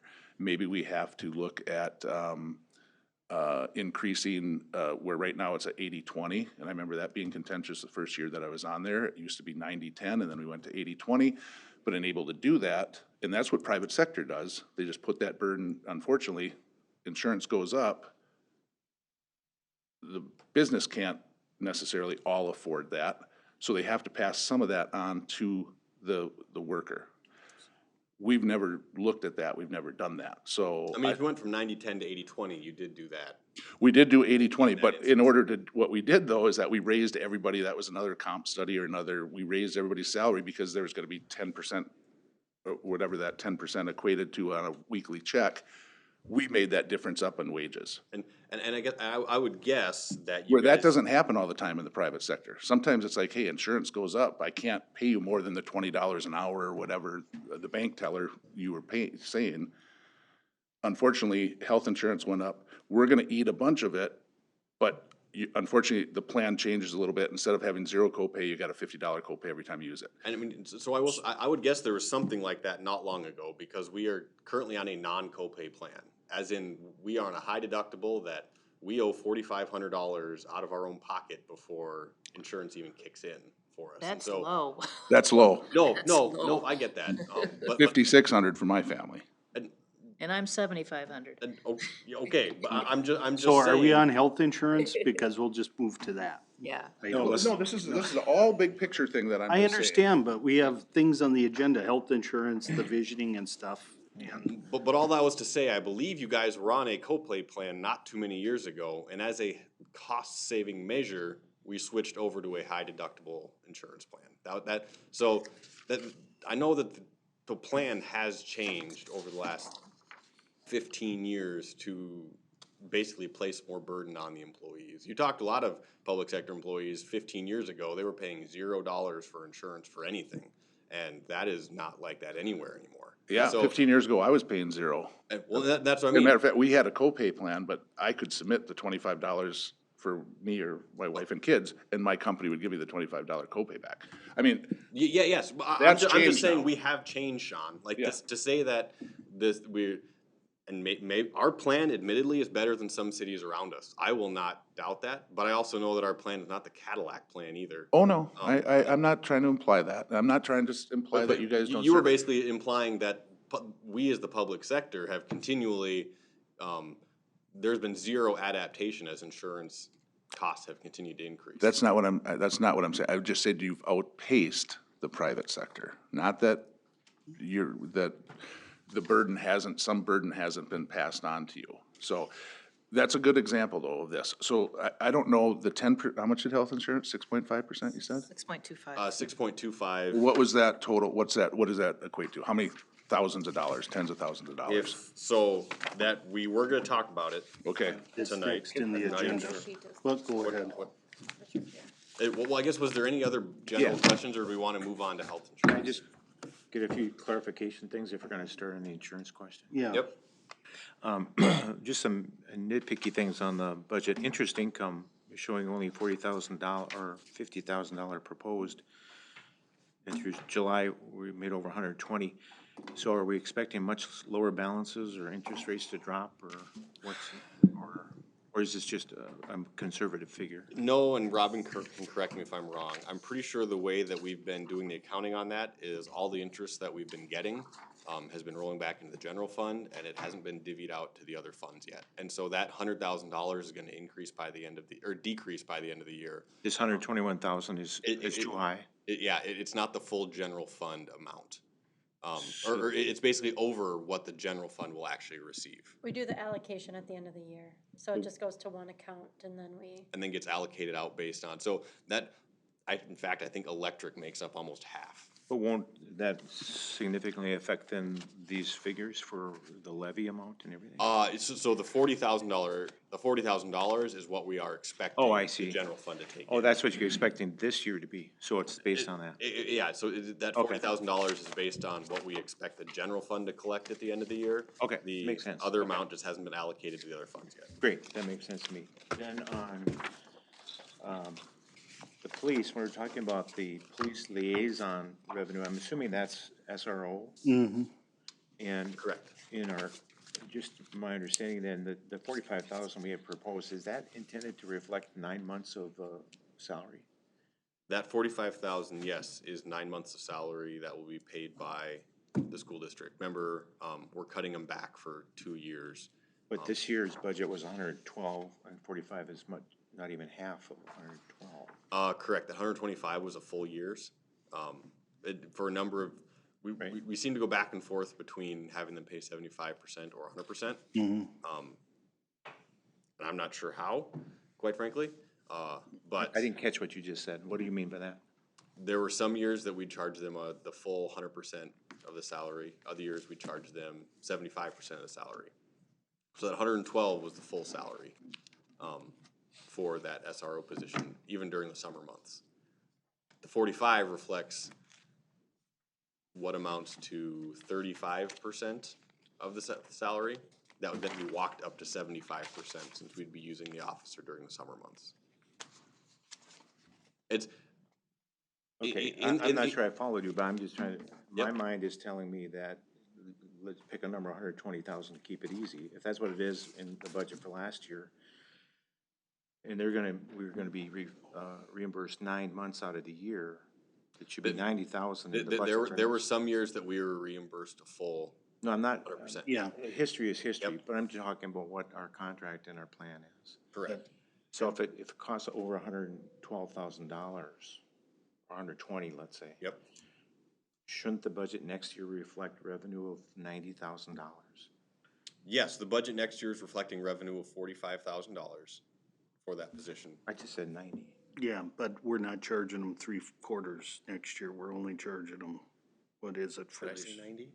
What would I said 90. Oh, The You said budget's it should be reflecting 40, 90. and I can't get my mind to come up with 45,000. Because we were paying so for it. so next year, we are only getting reimbursed for 35% of the position. Okay, that's, okay. Yeah, I do you- missed a yeah, do step you here. remember, What- do you remember our SRO contract for next year, we're Yeah. doing 35% and then 55% and then 75%. Yeah. Oh, I thought it was 35 this year, 2023. No, that'd be No, it's 35 next for year. 2024.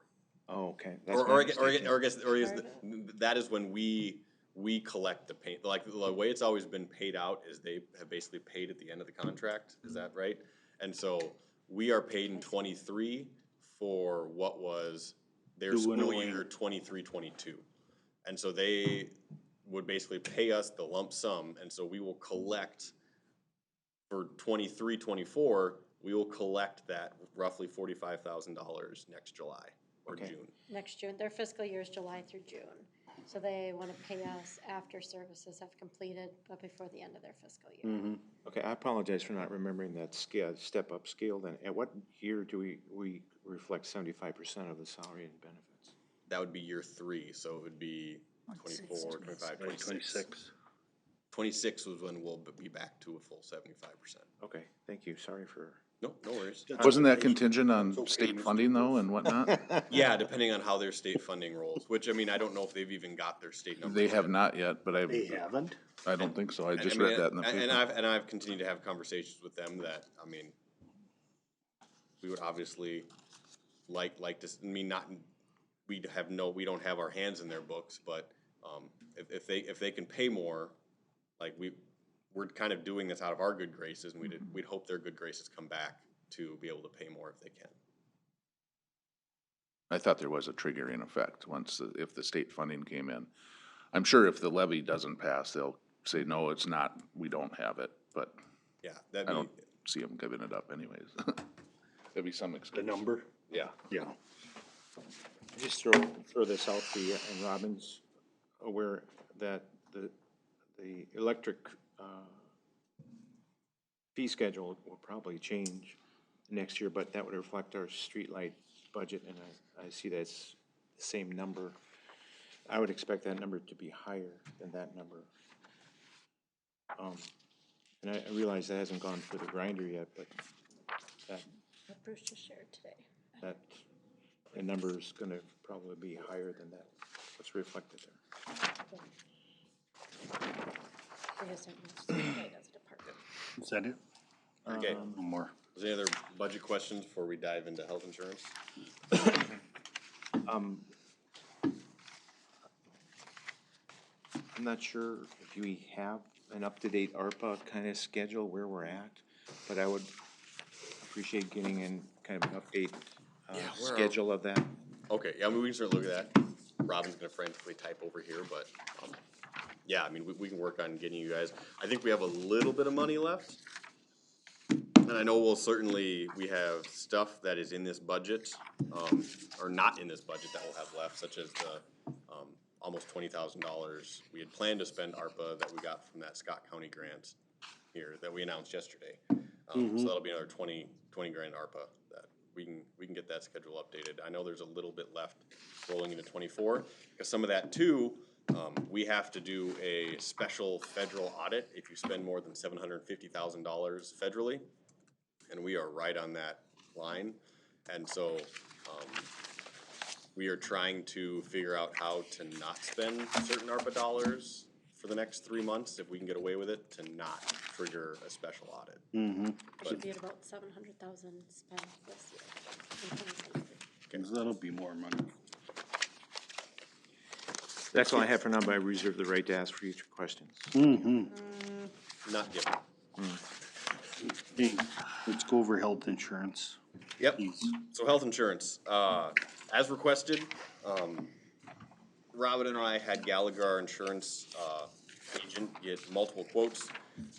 We've got a memo there, and the next page shows, the various plans. Can you say what page that is, please? Page 61. 61 is the memo, page 63 has the summary of the plans. So, we are currently in our second year of a 2-year contract, to be within the Sourcewell pool. So, we can't jump ship out of the pool. That Sourcewell pool saved us 10% last year and had a cap, if we didn't switch plans on this year, of being a 6.25% increase, not 6.525 like I said earlier.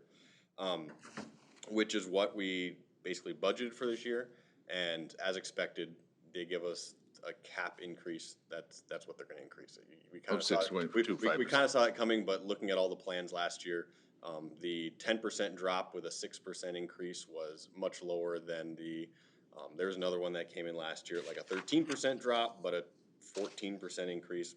Either way, so if we were to renew our current plan, if you look at our memo, it would be a 6.25% increase, with our single out-of-pocket max at a little over $2,200 and $45 for our family. The page 63 shows various other Sourcewell plans if we were to want to look at potentially changing. Some more expensive, some less expensive. I guess option 1 would decrease the out-of-pocket maxes down to the minimums set by the IRS sets those. It would be an 8.97, almost 9% increase. Also of note, the out-of-network, out-of-pocket maximums actually go up from our current plan. Another option would be to keep costs about the same as they are this year. This would be option 2 I'm reading off of there. And I guess all of these are HSA high deductible plans. There's no co-pays involved with any of these. Option 2 would keep costs about exactly as they are this year. There would be a deductible that would kick in either at $1,600 or $3,200 with out-of-pocket maximums being roughly double or a little bit over double those deductibles. And then basically there would be a co-insurance payment that employees would have to make after hitting the deductible up to the potential out-of-pocket max for those employees. Option 3 Then basically would be also very similar into what we are paying this year, but would increase our out-of-pocket maximums to 32 and 64. Of note, they would be embedded costs. Currently, if you have a family plan, you have to pay the 4,500. With embedded, if a single person gets sick, you'd only have to, within the family, you'd only have to pay up to the single rate. It would take 2 sick people to get yourself all the way up to the family rate. And then option 4, again, we'd actually see a decrease in health insurance costs with the deductible and much higher out-of-pocket maximums. I guess when I looked at these, obviously there are much cheaper things. For instance, I know looking at costs, if you look at, what is that, the 3rd row from the bottom, well, 2nd row from the bottom on all those plans, it basically shows you what the dollar difference is as well as the percent difference is, total plan. Now that's not what the city specifically feels. The city would feel 80% of all of that. That is the total cost difference. So an increase, employees do feel the increase. A decrease, the employees would see the decrease.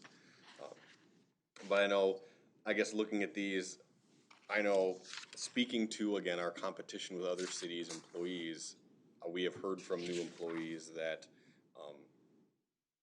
they think our health insurance is phenomenal, or heard from employees that have left that the health insurance where they went is not as great. And I guess for the potential cost of savings, as I look at these, I do think that the ability to use our health insurance as a advantage that we have over potentially other cities or private sector employees. I'm not knowing where any private sector stands. I'm not in the private sector.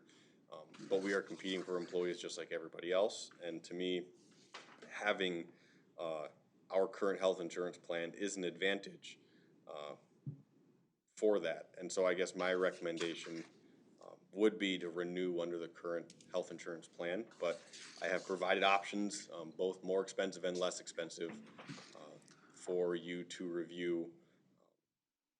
And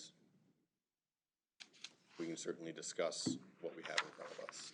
So, Well, first off, thank you very much for getting, this is a start of what I wanted to see, because in years past, we never saw it. We just, this was the, either the increase or the decrease, and it was, worked into the budget.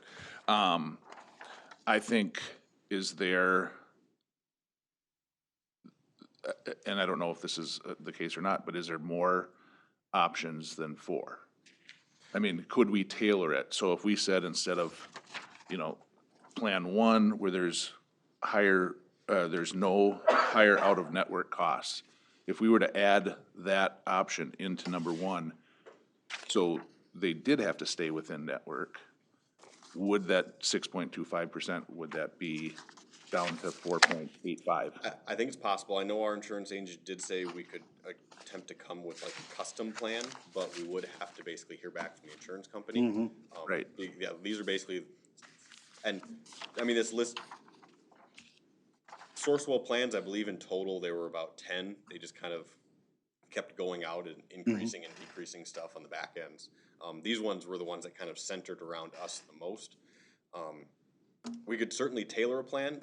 What you say the turnaround on that would be 2 or 3 weeks as to before we'd hear back. Yeah, and we, at this point in time, we have to be back to them by October 16th if there were any changes. I thought she said it takes at least a couple weeks if we were. I gonna do try to know we've tailor a already plan. engaged with her that we want this information as soon as possible, so that if we do have questions, we aren't scrambling last minute to try to make changes or whatnot. I know these 4 options, or the options pre-made right now, are probably the most realistic option in terms of, unless we're gonna somehow meet on the 11th hour to push out a plan, it sounds like at this point. Does that make sense? Right. Well, maybe we should have started earlier, I don't know, but I'm just saying, I don't think, I would be interested, I mean, you gave us 4 options. I certainly don't want option 4, where, deductibles and out-of-pocket max skyrocket to save money, but I would like to see the the current renewal of the 6.25, you know, why can't they stay in network? Why do we have to, why is that important that we let them go wherever they wanna go? If they have to drive a few extra miles or whatever, maybe that's what they have to do. And we could probably get a, report on like who is going out, and I don't wanna say who, but like how many people or like the cost of out of network, and see if that's actually an issue, or if everybody is staying in And network. I mean, and I think if that's something the council wants, we can fire it off and see how fast we can turn that around. I'm not so concerned about how many are using it now, but what happens if the insurance company's just gonna make an assumption. If it's gonna be blanket, Yep. they make an assumption that every employee I don't know what their math is, but a certain percentage is gonna use out of pocket. So, I mean, if we were to add within network to that could reduce that 6.25%. Maybe the family is, where it's 4,500 out of pocket, maybe that we look at 5,200 or something. I mean, obviously wages have gone up, COLA has gone up for the last 3-4 years, this has stayed the same. It seems a little low to me, based on what my company's is and what Maggie's is, there might be some room there. That's just, and that happens across the private sector and maybe the public sector as well. You know, maybe that is, we slowly start looking at moving that up. And the point is what I wanna do is I don't wanna have to start going to like a 76-24 or something and putting, where it's actually coming out of the employee's paycheck.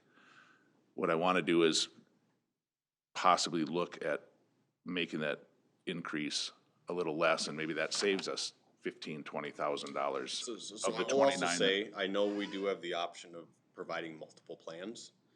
They did mention that. I know we did that at my last job. We actually provided multiple plans. We had the normal city plan and then a much cheaper plan that seemed to get filled up by all the young kids that were invincible on staff that wanted to save $20 on their paycheck. All opted for that plan. But I mean, we certainly have that option as well if we want to say, hey, we'll offer both of these plans. Obviously, when you budget, you end up having to kind of, especially that first year, you kind of have to budget for everyone taking the nice plan, and then you realize the savings and so you can kind of budget in future years and ask, or actually, we can even do it, you ask employees before the budget's approved what plan they're going to take, and then you can adjust budgets accordingly if that's a potential cost savings option we want to do, as well as offer. Could be, I'd look at it, yeah. Basically, a nice plan, a more expensive plan and a less expensive plan. Do you want to roll the dice on yourself this year? And another thing, I know like the school district, if you don't take their insurance, they give employees $1,000 or $2,000 or whatever it is. If they don't enroll in their plan, they use their spouse's plan. So, I mean, we could potentially give, you know, if Ken wants to go on his wife's plan, maybe we compensate him, he gets a Well, hey, now, if we $2,000 just check or get Ken something. on his wife's plan, that'll save us money. Well, I've already used, I feel like I wasn't picking on anybody, these are tough questions, but I've used Matt and I've used Tim, so Ken was the only one that I haven't used as an example yet. If And we go with the additional plan though, because of our low membership as a whole, we have about 50, like just over it, that's not a very big plan. The health partners can go back and re-rate like our renewal plan. So if we said, yeah, keep the 6.25% plan, and we're gonna add another one, if more than 50% of our people go to the other or second option plan, they can come back and say, hey, 6.25 is not our rate anymore. We have to change that because that's the plan we were expecting 50+ people to be on. So there's that unpredictability. Are we experience rated? I don't know. But you're saying we're rated, we are rated in our plan then? every Well, year? they're, I mean, as part of the pool, they're, I guess, rating us amongst our peers. Whose at pool are we in? Sourcewell. Sourcewell, which from my understanding is a collection of public entities Yeah. and school districts and that sort Okay, of thing. yeah. We never were in a pool before this. We weren't before, but it was an attempt to try to take some of the volatility out.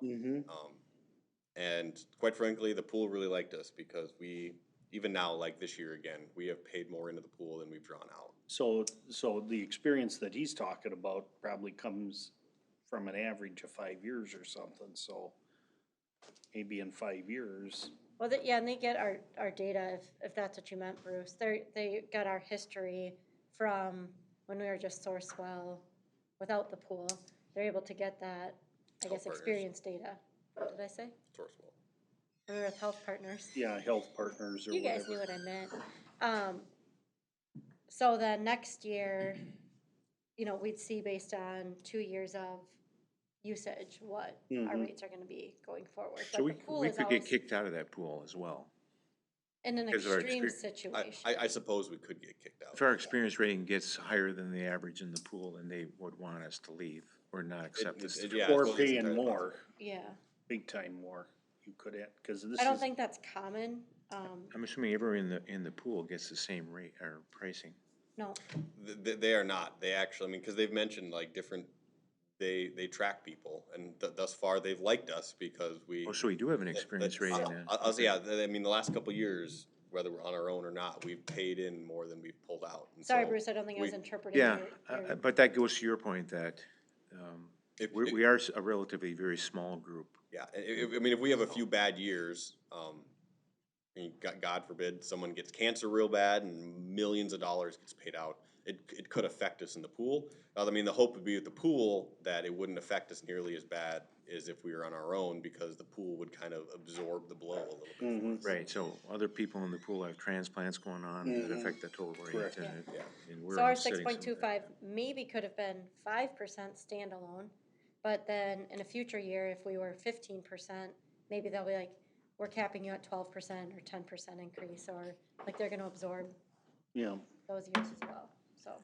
cause I would imagine they're putting in reserves, stuff like that. What, I was confused by something you were talking about, Sean, about being out of network. Whether a person's out of network or not, it shouldn't affect the premium. Oh, it does. How would you? They have contract, well, Maggie could explain it better than me, but they have contracts, with particular networks that, of preferred rates. So if you steer your people to, where if they go to Mayo, I'll like, say, I go to hospital A, they only have to pay $1,000, but if that treatment's at hospital That's B. not out of network, that's HOA, or, that's, HMO. HMO. HMO. Well, but no, it is out of network. So as an insurance company, we contract with certain providers Right. that are then in network, and we negotiate rates with Right, those right. networks. So if someone goes out of network, the insurance company pays more. so that lowers the overall. If you follow their strict guidelines, it actually can bring Right, so, your, yeah, I'm familiar with that, and the school has a number of those plans, and there's one or two that allow a broader network, and that's Right. that's the issue we have with Mayo, to make sure that Mayo gets eligibility for it, but in our plan, it's so small, I believe, I mean, our can't believe plan, I that think, you- has a pretty broad network, of places that, I think it's a pretty small number that actually hit the out-of-network, if that makes sense. Or at least that's how it was under Blue Cross. I yeah, believe it's. I'd be very careful about playing with that part of it, it's just, And it's weird, in my experience with this, that almost becomes a hotter selling, like, tipping point than any, because if you tell someone suddenly their doctor, they can't go to their doctor Right. anymore. Yeah. When we talk about the unfortunate, like, circumstance, if somebody needs specialty treatment, there's Right. that chance you're gonna go out of network. I mean, typically, you're not gonna go out of network because you think you have a common cold, or, I don't know, I'll just say like locally you have an injury. You're not gonna like intentionally try to go out of network. Locally, everything is in network. So I feel like your out of network is gonna come in that you have to Out see a of state. specialty It might, yeah, doctor. it might be if I'm back home visiting my parents in South Dakota, That might be out of network. I gotta rush my child to the hospital. Some of the hospitals in South Dakota may be out of network. well, I think we see it a lot more with the line out, being in network and everything Yep. else out of network, or that kind of thing. I think we're lucky here in Minnesota, but I remember when I went to work for the county, the doctor I was using for how many years, they weren't in the network, and I had to change doctors, and that, you talk about a pain in the tuchus. or you could just pay the additional. I mean, I went to the dentist on Main Street here today, it's out of network, so I'm gonna get a bill for an extra $30 that wasn't paid, so, but I choose to do that. So all that being said, I mean, if the council certainly wants us to try to fire something off to get other rates, I don't know if we can get them back in time. But, I mean, it's, I think any changes might become, our own plan design. You know, like if we try to say out of network, which we can ask, but I think any changes outside of the sheet are gonna be the creating our own plan. Or, design. yeah, or if we wanna go to, like I said, providing multiple plans, maybe provide a less expensive plan. I guess ask the questions. Tim's bulletproof over here. Yeah. So he may wanna go with the cheaper plan. No, but you can ask the questions definitely, and, I mean, it's not like, yeah. Well, it's something that we can contemplate in our next budget, our 2025 budget, but, do the legwork now so that we're here and we only have 2 weeks before, So I guess along those lines, is there some direction that council maybe has that staff can work on pursuing then for this year if we're gonna potentially do more of an overhaul next year? Well, I'm kind of a little disappointed, to be honest with you, because we did have this talk last year about getting this information, if I remember right, because we were just presented a plan that we're gonna stick with the status quo, but it happened to be a decrease last year. But there's been other ones where it's been 10% or 13%, and in my 13 years that I've been on the council. So, And I guess maybe I admittedly did not know how deep you wanted to go into, well, maybe if we put the deductible here and the out-of-pocket network here, I mean, I did try to bring forward 4 options without. And I appreciate without that. That's- overwhelming information too, cause I've been in situations, not necessarily health insurance, while you're like, staff, I kinda wanna give them all the options, and then they sit and go, there's 48 options here, like, we don't even know where to begin with this. right, and again, this is just one component of the overall 5.1%, right? Yep. So maybe you've got this 6.25 built in there, maybe there's somewhere else that you can shave the money off of. I just wanna make sure that all options are on the table for you guys to get down. Personally, as a council, I'd rather say, I mean, I know we set it at 6, you guys did your best, you got it down to 501. I'd like to see more something along 4%. I'd really like to see the council just say, you guys come up with to get us to 4%, or whatever. I mean, that would be ideally, and we wouldn't have to be going into our 3rd hour here. I mean, and I guess if the council has a number they have in mind, by all means, let me know your number and we'll figure it out. And it very well could be that you come back and just say, hey, Sean, But- I know you wanted 4, or the council wanted 4, but I can't get below 4.45, and here's the reasons why, boom, boom, boom, boom, boom.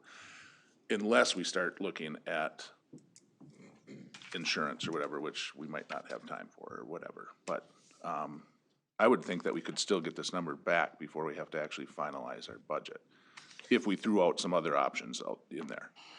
Well, yeah, I mean. And that might be the easiest way to get down to Yeah, that I mean, we get the 4%. health insurance number back from them, but they also, knowing that they have a turnover, and I guess Maggie lives in this world better than I do, to be able to get things adjusted administratively on their side, I mean, and that's where Gallagher was telling us to try to get that, basically any changes done by mid-October, that way, they would still have time to be able to do the various open enrollments, that way, you do open enrollment early enough in the year, that way if there's employees with individual changes, the insurance company can make changes on their side.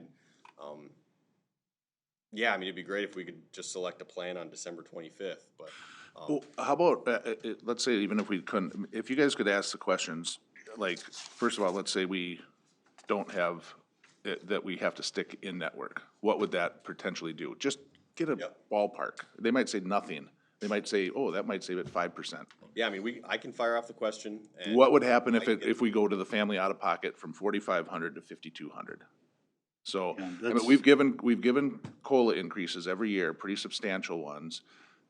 I don't think it's out of the question, and this number has never changed at 4,500 and when I look at COLA, insurance is one reason that we give COLA, but it hasn't affected any city employee yet. Cost of milk, eggs, and gas have, but not Well, I mean, insurance. general cost has gone up. Like, I mean, if you look at I guess not mine, because mine went backwards in the 1 year I was here, but, as that general cost increases that you pay every 2 weeks through paycheck, I mean, employees do feel that cost has gone up. Sure, okay. But- But I just, Yeah, I know the we private sector can has gone certainly up. fire off the question. If you guys wanna watch your emails, I will try to keep you updated with what I know. But, like I said, at some point, do we wanna have some sort of backup plan then? Like, is there a direction that you guys feel other than renewals, whether even it's just, you know what, let's just offer a cheaper plan, and if we get 5 employees to take it, that's a cost savings for the city right there. I'm comfortable with the recommendation you made, so I don't necessarily feel we need to do that much more unless you wanna look at it for next year.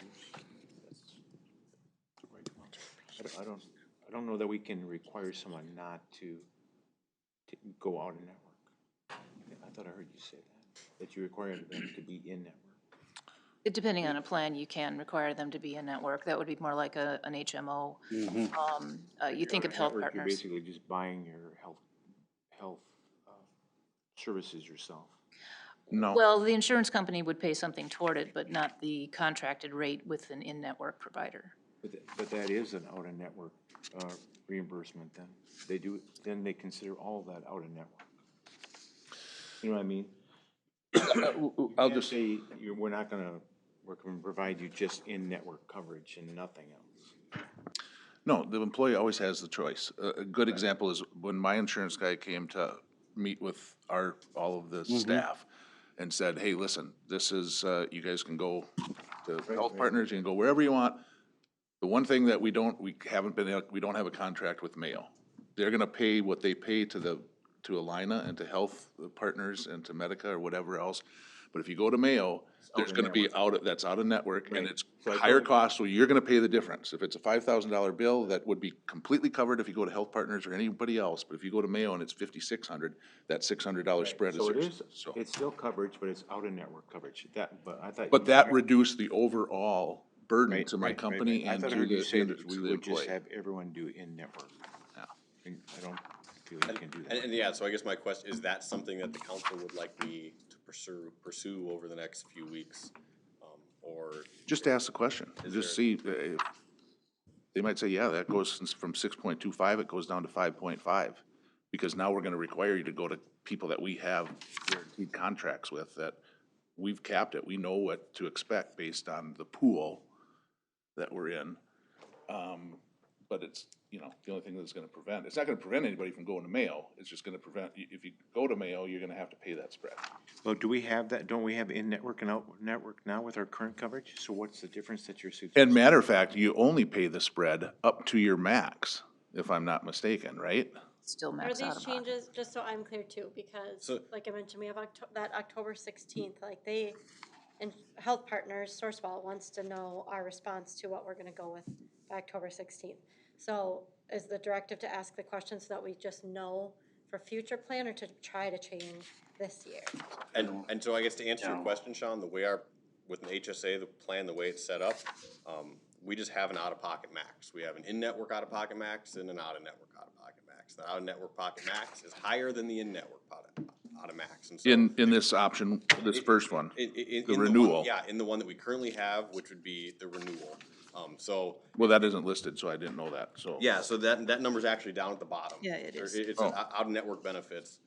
If I just had a baby this year back in January, we hit our out-of-pocket max for in-network here at Mayo at 4,500. Yep. If we had gone somewhere out-of-network, let's say, I'm assuming Children's is in-network, I hope so, because I'm Whatever, taking my daughter there soon.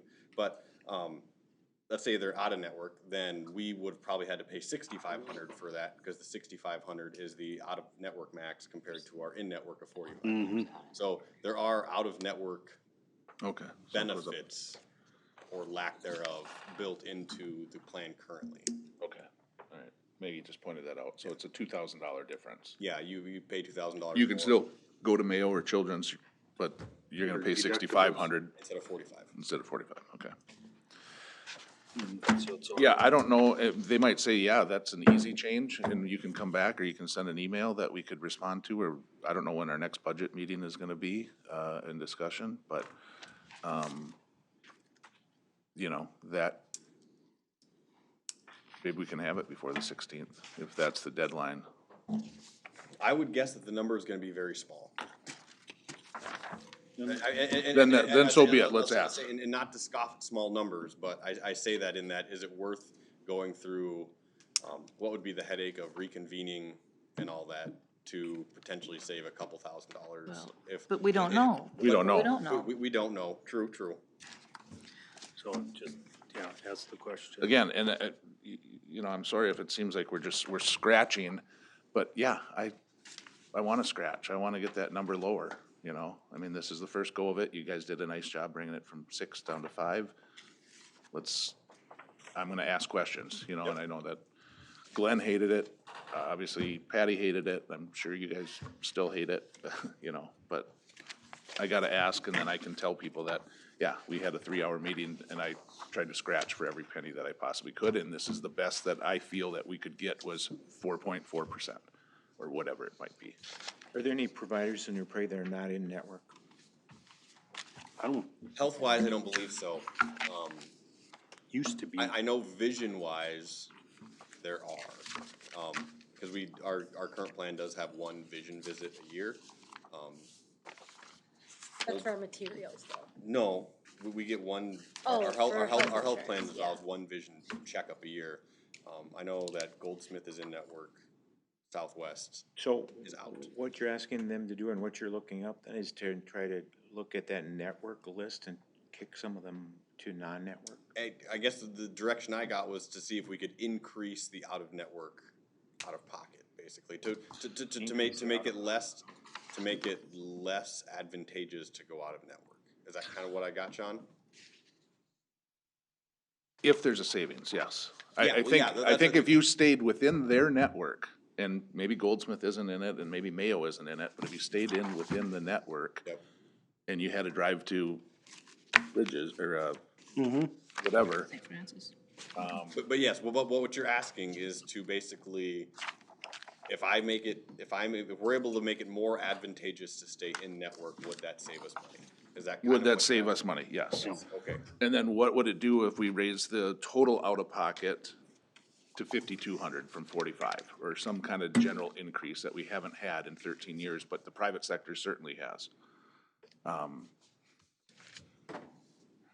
What was That might be the family? a savings too. I would just leave singles. Okay. All right, so next item is the 2024 visioning. Did you just provide that for info, or? I mean, info and discussion, we've obviously been here a while. I was really hoping Yeah, to get us out of here by 7, and I was I've now failed by 1 minute. But, nope, all that to say, that's something you can certainly look over. Yep. I've made estimates, if you look at the very end of it about the stuff I'm expecting to complete, you look at like completed stuff, and you're like, we haven't completed that yet. I was making estimates on what I think we will get completed, to throw back there. Some of the stuff has gotten carried over, from 2023 that we weren't able to get done. Those are noted as such in here, many times with reasons, as to why they're getting carried over, or as to why I don't think we should even pursue them any farther. But, that is certainly something that if you don't have immediate comments on, please look over so that we can discuss and ultimately approve that, with our budget on December 18th or whatever that is. Anything new to add to the list? A little bit. I know we've had more discussions about, like trails and whatnot in terms. A lot of it has been trying to catch up admittedly on stuff that 2023 was a very heavy year in terms of stuff. And so, not a ton of new stuff or discussion on potential new stuff. I'm sure there's even stuff that if Ken and I or Matt and Tim sat down and put our heads together that we've actually put on the list, but it hasn't made the list yet because we haven't even thought to put it on the list to talk to you guys about yet. Over the next course of a couple months or something, if your team gets together and starts brainstorming, just think, even if they don't result in that, in being on the list, it'd be just nice to hear about Yep. before coming and finding out in May you want to do something. And Yeah. and it was part of your thinking earlier on. Yep. Okay. Yep. Yeah. The police facility. Yes, and so the police facility, or I guess, was started as a facilities discussion and kind of morphed into a recommendation. We passed the date of being able to get something in what they would recommend as the bid window for, 2024.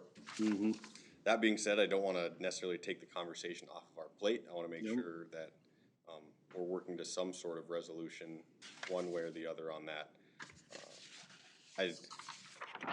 That memo starts on page 94. If you look on page 96, I kind of updated the scenarios based off of the information we received from Baker Tilly. I know I updated our levy numbers with potential levies from 2024, as well as our taxable net tax capacity. I assumed another $500,000 just based off of construction cost increases. So it took the total cost up to 12 million for the facility over about 11.5. This is on page 96 if you're trying to track with me. Yep. Assumed using some of our early long-term financial plan numbers, which we'll continue to kind of round out as staff and start talking about with you guys here soon. Ultimately, kind of came out to it's not quite as large of increase as it was prior. Once we got stuff estimated, going back to tax burden stuff. For a $250,000 house, the increase would be roughly $157 based off of these estimates per year, or $266 for a $400,000 house, as well as having the market value rates there.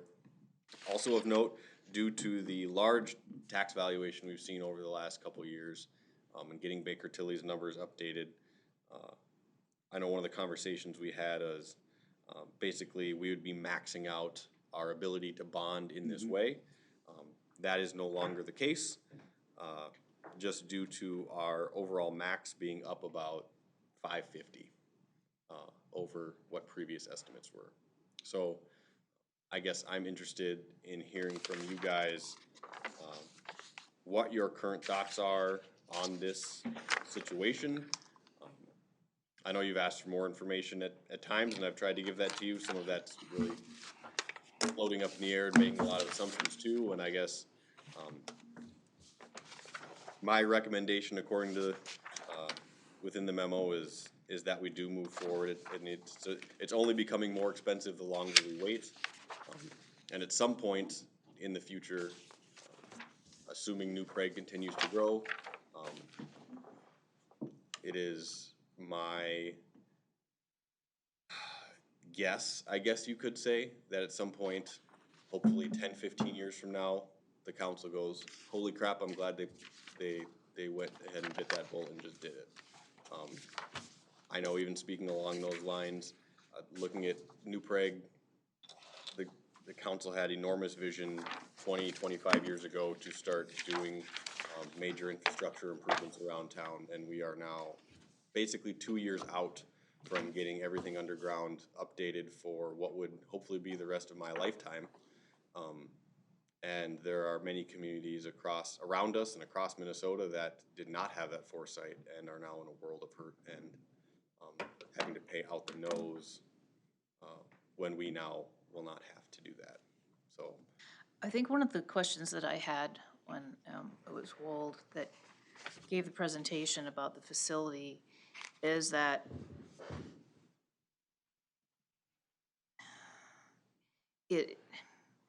do we need to do something as large and as nice? You know, it's not that I don't want to do something nice, but we need to take a look at drawings. We really need to take a look at it, because it was just conceptual drawings, and we need to get down to what is really needed now with the possibility of, you know, expanding police officers in the future. It seemed to me that the conceptual drawings were really more than was needed, and so that drove that cost up. And I don't know that we should necessarily just have Wold give us this drawing and say, this is what you need. I mean, there was a feasibility study, and I understand that, but there possibly could be other services out there that this is all that they do, right, is build first responder facilities, and they might have something that would work for us that wouldn't have that high price tag. So I will say, when we first started this process, when they first made their recommendation, the initial facility, I think, was upwards of $18 million.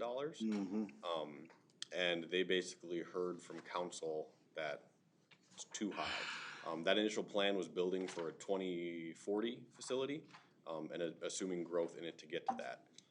The facility they cut back to, that I think landed at like 11, somewhere between 11 and 11.5, depending on the option, the conceptual option you went with. Basically, using the standards of the police facilities that they've designed themselves, as well as industry standards across the country for space needs, based off our department last year, got us to that $11.2 million. It would be entirely possible to go out and find another firm. I'm gonna make the guess that they'd probably use the same data, because I know they were, Wold was using nationwide data, as like I said, as well as I know they've designed a number of facilities around the metro area over the last 15, 20 years. And so they were using a lot of that same data that they'd use on those facilities, including the same data that they're working through with Belle Plaine right now, before Belle Plaine bought that orchard. And I But don't know what- I don't know who's designing that. What if we said, we can afford $9 million? What can you build us for $9 million? You know, we can afford $10 million. What, you know, so I get a little nasty taste in my mouth of that, you know, this is how much you're gonna have to spend. And maybe we as a city, we just don't have that, you know, but we can spend this much, you know, and still get a decent facility and still, you know, have it scalable.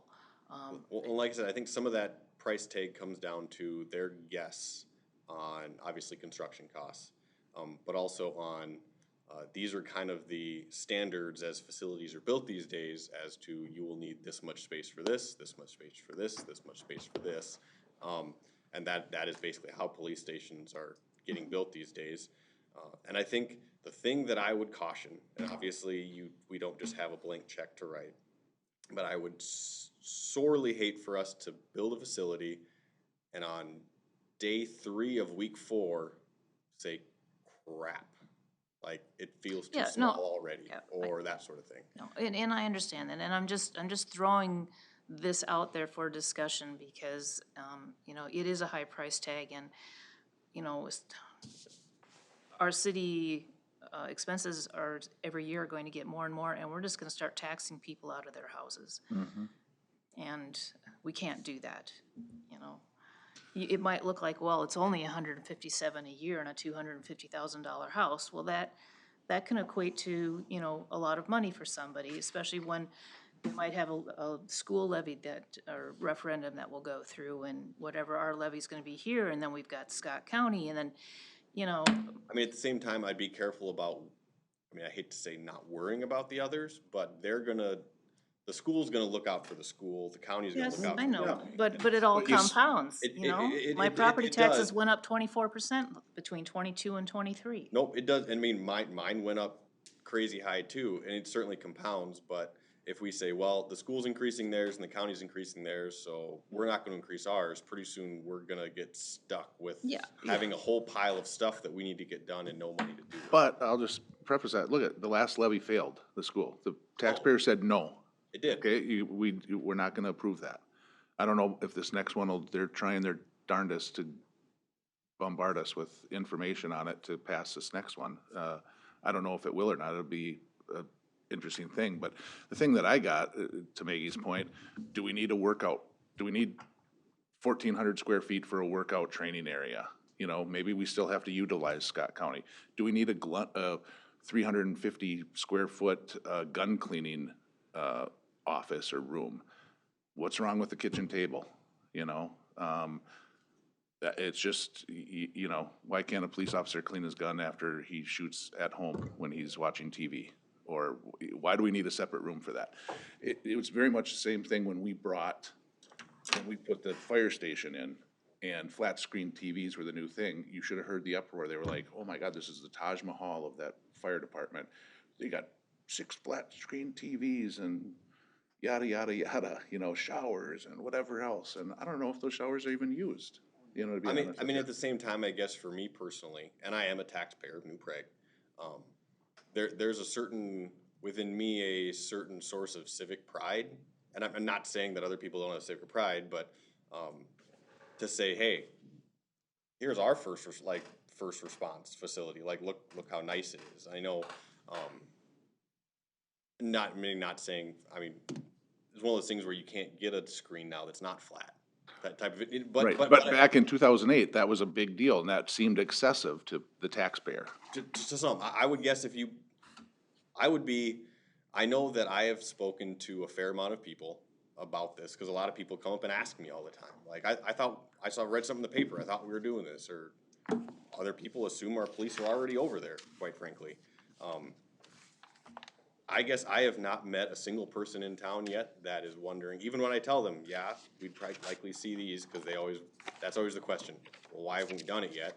And I'll say, well, council's considering it's a big price tag. I mean, nobody is just gonna, or should step into this blindly, because they are considering the taxes, and this right now from our financial advisors, or what they're estimating, it could see tax increases. And anecdotally, because I haven't written down every person or polled every person in town, no one has yet told me that, well, that's too high.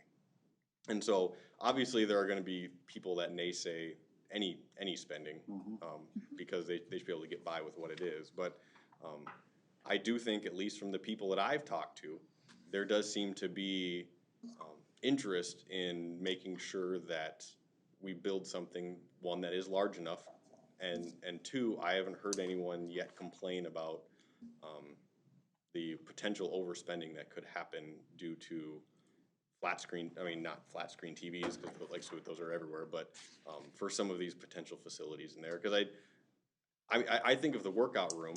I mean, I think obviously it'd be great if we all had workout space that we could go to work and not have to go home to work out. Or pay for. But at the same time, my job doesn't require me to potentially have to chase somebody on foot, and so it doesn't seem necessarily reasonable to me that unless the city of New Prague wants to offer that as a benefit, that we should have to. But if we're gonna require somebody to potentially chase after someone on foot, or in this case, if it's attached to the fire hall, to allow firefighters to also work out, because they also have a very physical part of their job, like that, we are asking them to do something potentially very physical, we should allow them to obtain that physical fitness or maintain it to do that job we're asking them to do. Absolutely, and there's no reason that they can't go to Anytime Fitness or Lifetime Fitness. They're all being compensated for their roles, and pay like everybody else, you know? I mean, if we're trying to shave down money, the quickest thing that we can do is cut the square footage. And again, I don't know who you've talked to and whatnot, but I would guess I could go into your neighborhood and we could go walk around one night into a garage and we could pitch it to people, because I've done it in my neighborhood and there's questions about it. I could take you up to City Club Bar after this is done, and we could sit there and we could talk to some people that are gonna tell you something different. And if it's not City Club, we could go to Fishtail or somewhere else. And We I could go fully to, admit that, and I just said, I'm sure there are people out there that disagree with it, and that maybe I'm just talking to the wrong people per se, but I think there's also a lot of people that agree with the building of it.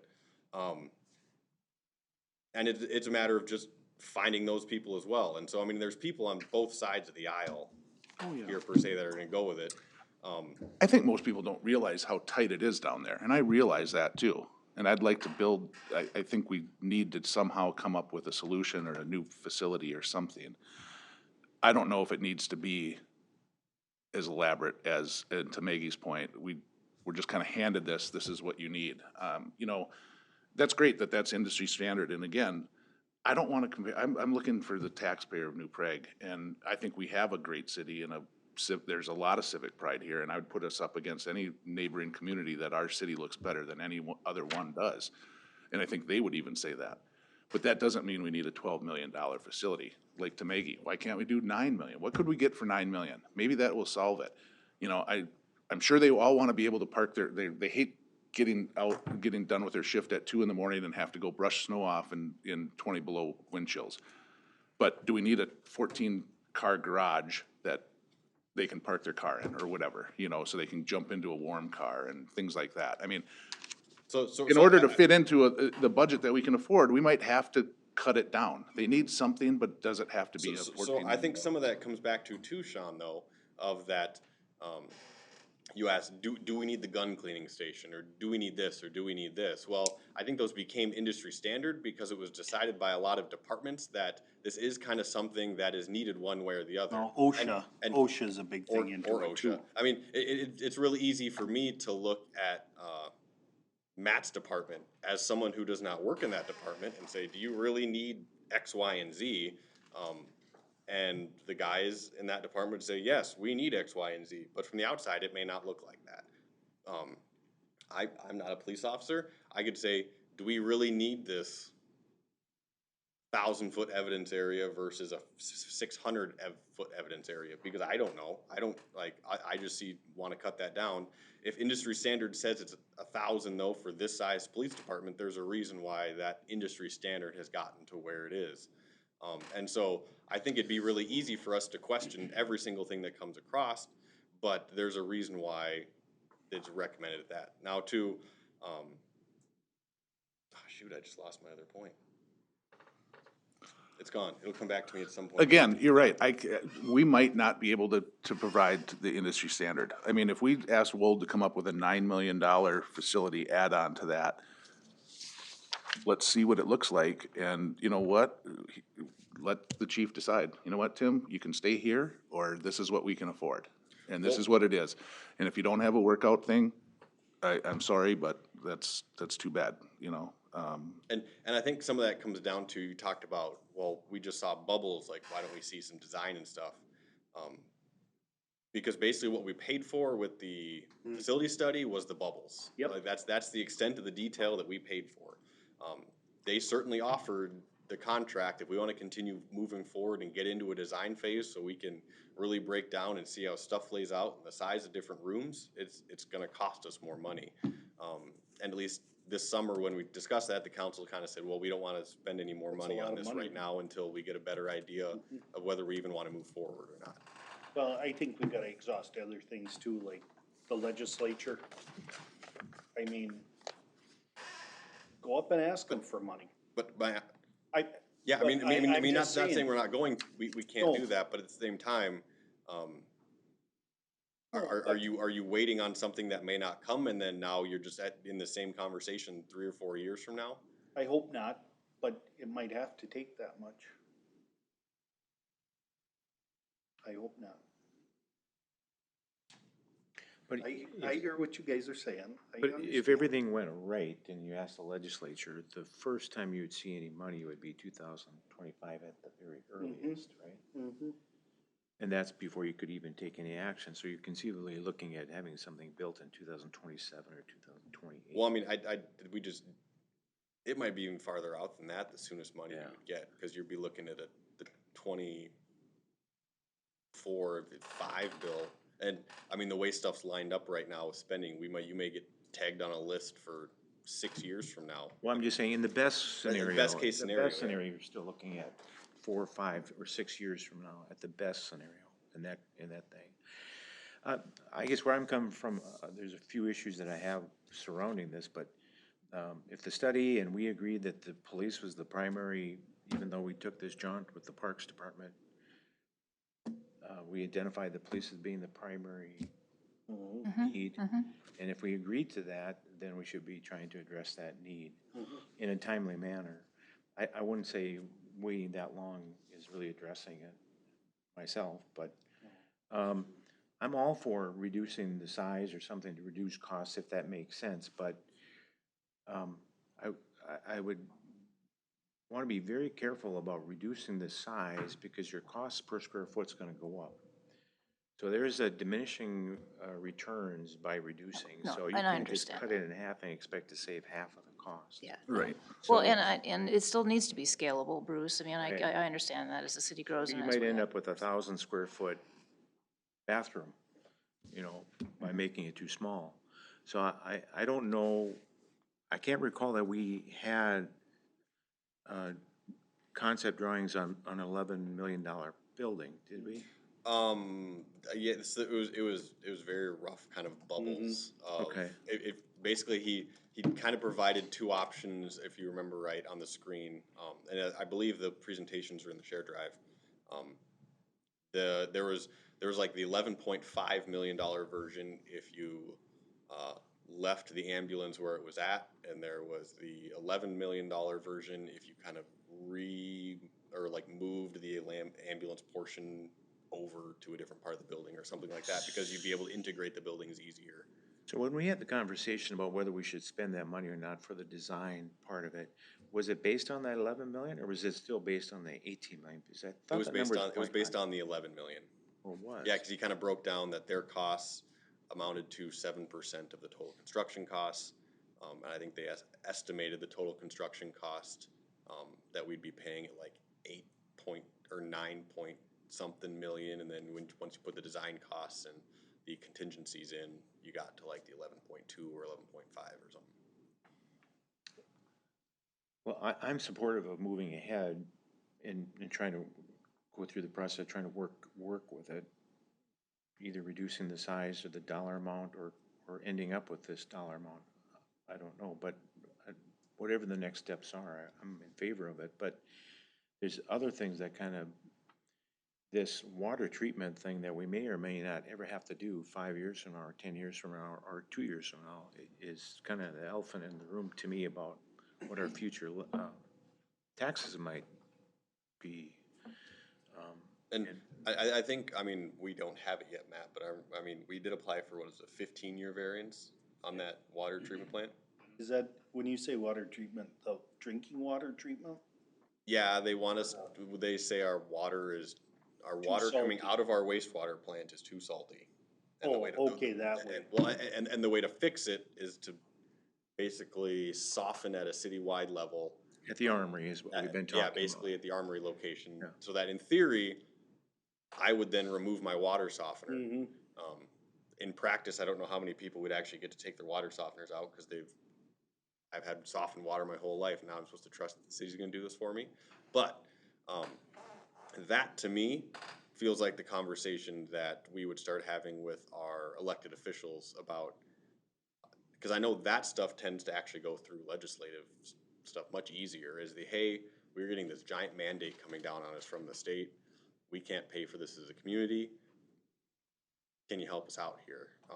That to me seemed, those infrastructure projects to me seem like the ones, and so that actually, as soon as we ever get this official variance in writing, would be when I drag Dwayne along next year to the legislators to start talking about this. Hey, in 15 years we have to have this problem fixed. We'd like to fix it in 12 to make sure we beat the time.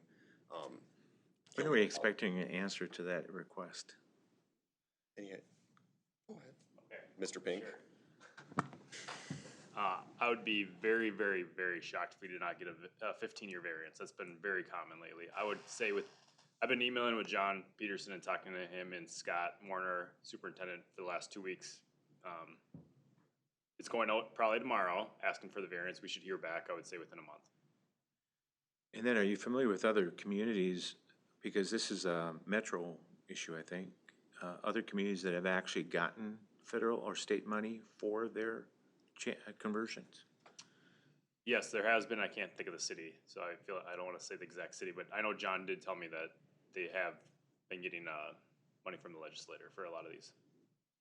Well, that's great news then, if we were able to get that, because this, as I understand, it could be a $20 million price tag to do something like I mean, this. that's what I've heard from Bruce. I mean, talking with John, it could be as simple as us just softening the water at the waste treatment plant.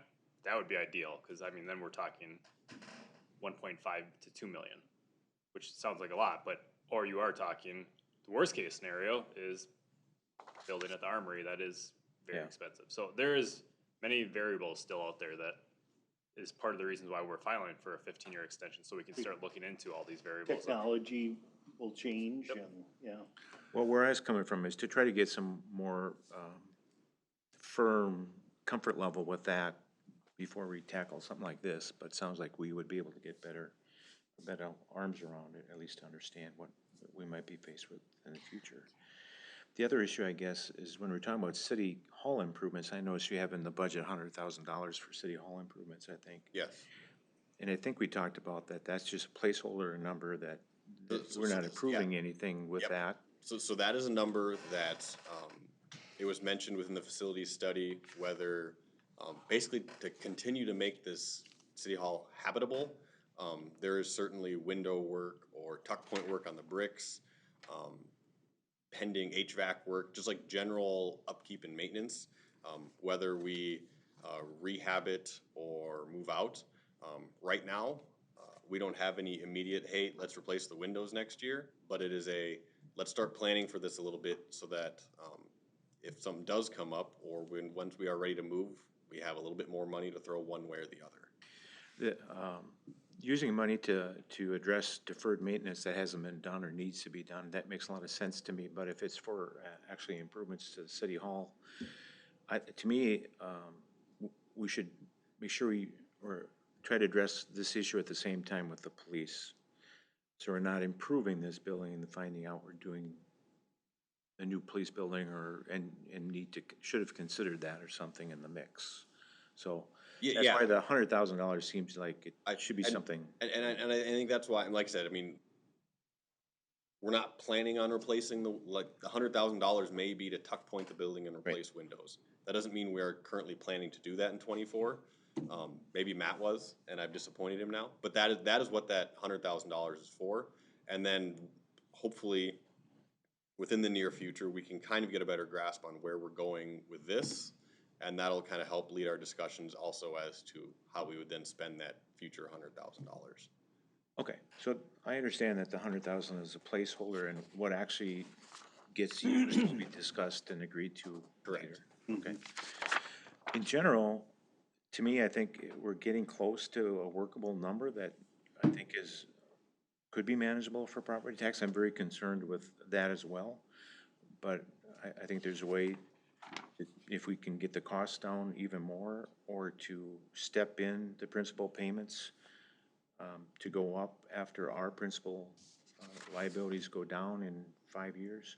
That's another way to manage that property tax increase, so we're not actually seeing the kind of increase that you projected here. Yep, and I know if you look at page 6, all the way back there, I know you'd asked about future debt service levies. I did include the schedule out for the next 10 years, basically, on what we are currently planned to pay out and where those reductions are at.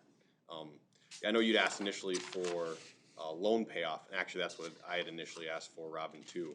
And she said, pretty sure this tells us a lot better information, and not in terms of what loans are outstanding out there, but how much we're actually paying out or levying for in a given year, because there are years that we'll have loan payments or levy amounts drop $200,000 without actually dropping a loan off. It's just the planned levy amount is significantly decreasing. Well, to me, I think we're in a stage where it's conceivable and it's potentially workable. So I guess I would like us to see us continue to work on it. Is there a number that the city council feels is more palatable? I say that, is 9 million a number the city council says, hey, if this was $9 million, I think we would start trying to figure out how to design this thing. Because I think if I've got a number like that, I can go back to John and say, this is the number we need to make it. And I understand, trust your professional judgment with the industry on how we could get to that $9 million. Like, and I mean, I know 9 million is just thrown around out there, but is there a number that you guys, at least asked off the cuff, since I've given you no time to think about it, would be much more comfortable with saying, I think we could really make something like this work? What happens if it's not a particular number? You just go to John and say that the council would like to skinny that down somehow. It's not 11.5. They're not gonna go with 11.5. What can we do different? How can we cut the square footage, but yet still leave it that 10 years from now, we might have to add on, and we might need parking for 14 squad cars, and we might need 6 more offices, and that is the other thing too that he assured my fears multiple times, because I've seen it done by other places, that whatever we build, I want to make expandable, because right. Unless the state of Minnesota suddenly empties out, like, we are in a position that we're going to grow. Whether it happens next year or 10 years from now, it's going to happen. And so to make sure whatever we design is designed to be expanded. I'd love to give Tim and his officers the Taj Mahal, but, you know, I mean, in reality, we can't do that. And do trunk lines and do water softening treatment plants and whatever else, so. Did we, and I have another quick question here, because I know Maggie wants to go, I wanna go too, but Matt, is the Parks Department leaving, when they leave, did we ever, because when we initially talked about this, there was no, because the Parks Department was utilizing that area. Did we ever consider expanding the police department in there now that Parks, we have the new facility, that all that equipment and stuff that we toured on is gonna be gone and moved? I mean, there's certainly room to, so we don't have to park any cars outside. That being said, I mean, the offices aren't exactly great, and like the weird multi-step, because it was part of the remodel consideration as to what would happen. And I know when they looked at that facility, especially the garage area down there, it was you're better off knocking this down and just starting over. You know, like the condition was poor enough down there. Yeah, it wasn't ideal, I just couldn't remember if we had And actually. I mean, I would guess as we get them moved out, we've got a few other city vehicles that get used for stuff. I mean, we're gonna use the garage type of situation, while it's still down there. Because there's no point parking a car outside if you've got empty garage space. I thought long-term, the recommendation that was to be demolished. Yes. Yeah, so the ultimate term, long-term ultimately would be to knock down at least the parks part, with possibilities if you were going to do a city hall remodel to basically knock down everything that wall. So it'd be to knock the police part down as well, and to remodel this and build any additional space needed off that side. I don't have a number, and I don't know if 9 million is a good number, or 10 million, or I whatever don't the either. number is, but to me, I'm looking more at the property tax, effect for the taxpayer. So if it's a $250,000 house, and we can start out with a smaller principal payment, and it's only $100 effect on their property taxes, and it works up as the other principal payments work down in year 5, 6, 7, and 20. I would assume that we would have those abilities, because I mean, I think every time we have a bond, one of the first questions that comes from Baker Tilly is like, how do we want to structure this, or you guys just want to flat line Right, this so I guess, to me, is if we can have a lower effect on the property taxes, whether it's $10 million or Yep. 11, I don't know what just stepping it up would do for the $11 million. But that's where I'm more coming from. Is there a way we can reduce or offset the effect on the property taxes? What scares me is sometimes when I look at Jordan tax rates, I think there are, some of these other towns are at 60% or something. I'm thinking, why is that? Well, they built a new fire hall or something. It's like, I don't want to be that city that goes from whatever percent we're at now and jumps up to 66% tax rate because we built something. So, but I'm totally comfortable increasing. Yeah, my guess is with this one would be, we'd be going to about 49% is what the estimate of this little table spit out, under tax And impact. to me, when I look at other communities, that's a reasonable number for new improvements, but especially if our principal payments are gonna be going down.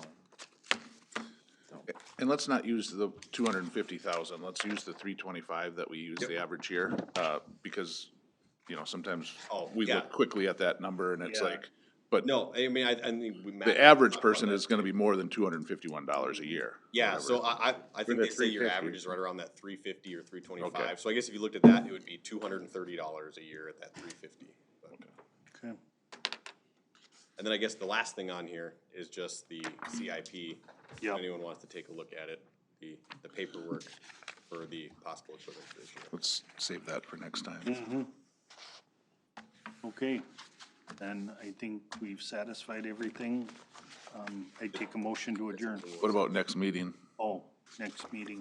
When you wanna have it. I guess my question would be, what are we looking for out of the next meeting? Yeah. Is it, I'd just like to see you guys do a second scrub and see, is there anything else that we can cut, shave, change? Maybe you can get some information back from the health insurance people. Maybe that's it right there. Maybe it's in the capital improvement or something, okay. you know. I know that you two are, by you two, you can't tell who I'm looking at. Yeah. Dwayne and And Bruce are Bruce. gonna be gone The next council next meeting. council meeting. What does it look like on those dates being gone?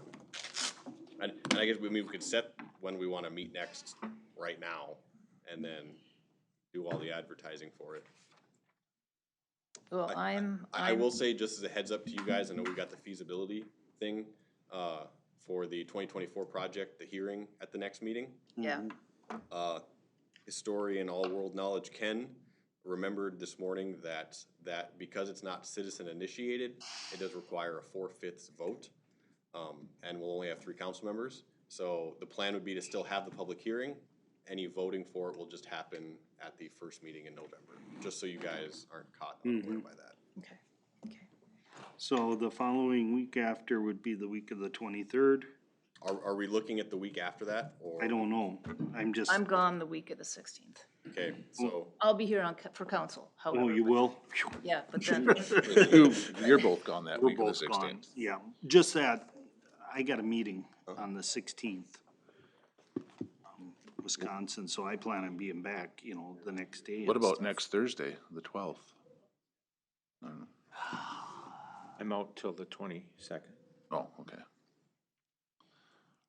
So it'd be, You're taking a vacation from being retired? well, Matt, Yeah, I'm embarrassed to say, I don't use that word. I think, God, that's not right. People shouldn't say vacation when they're retired. what is today, the, so, today's the 3rd.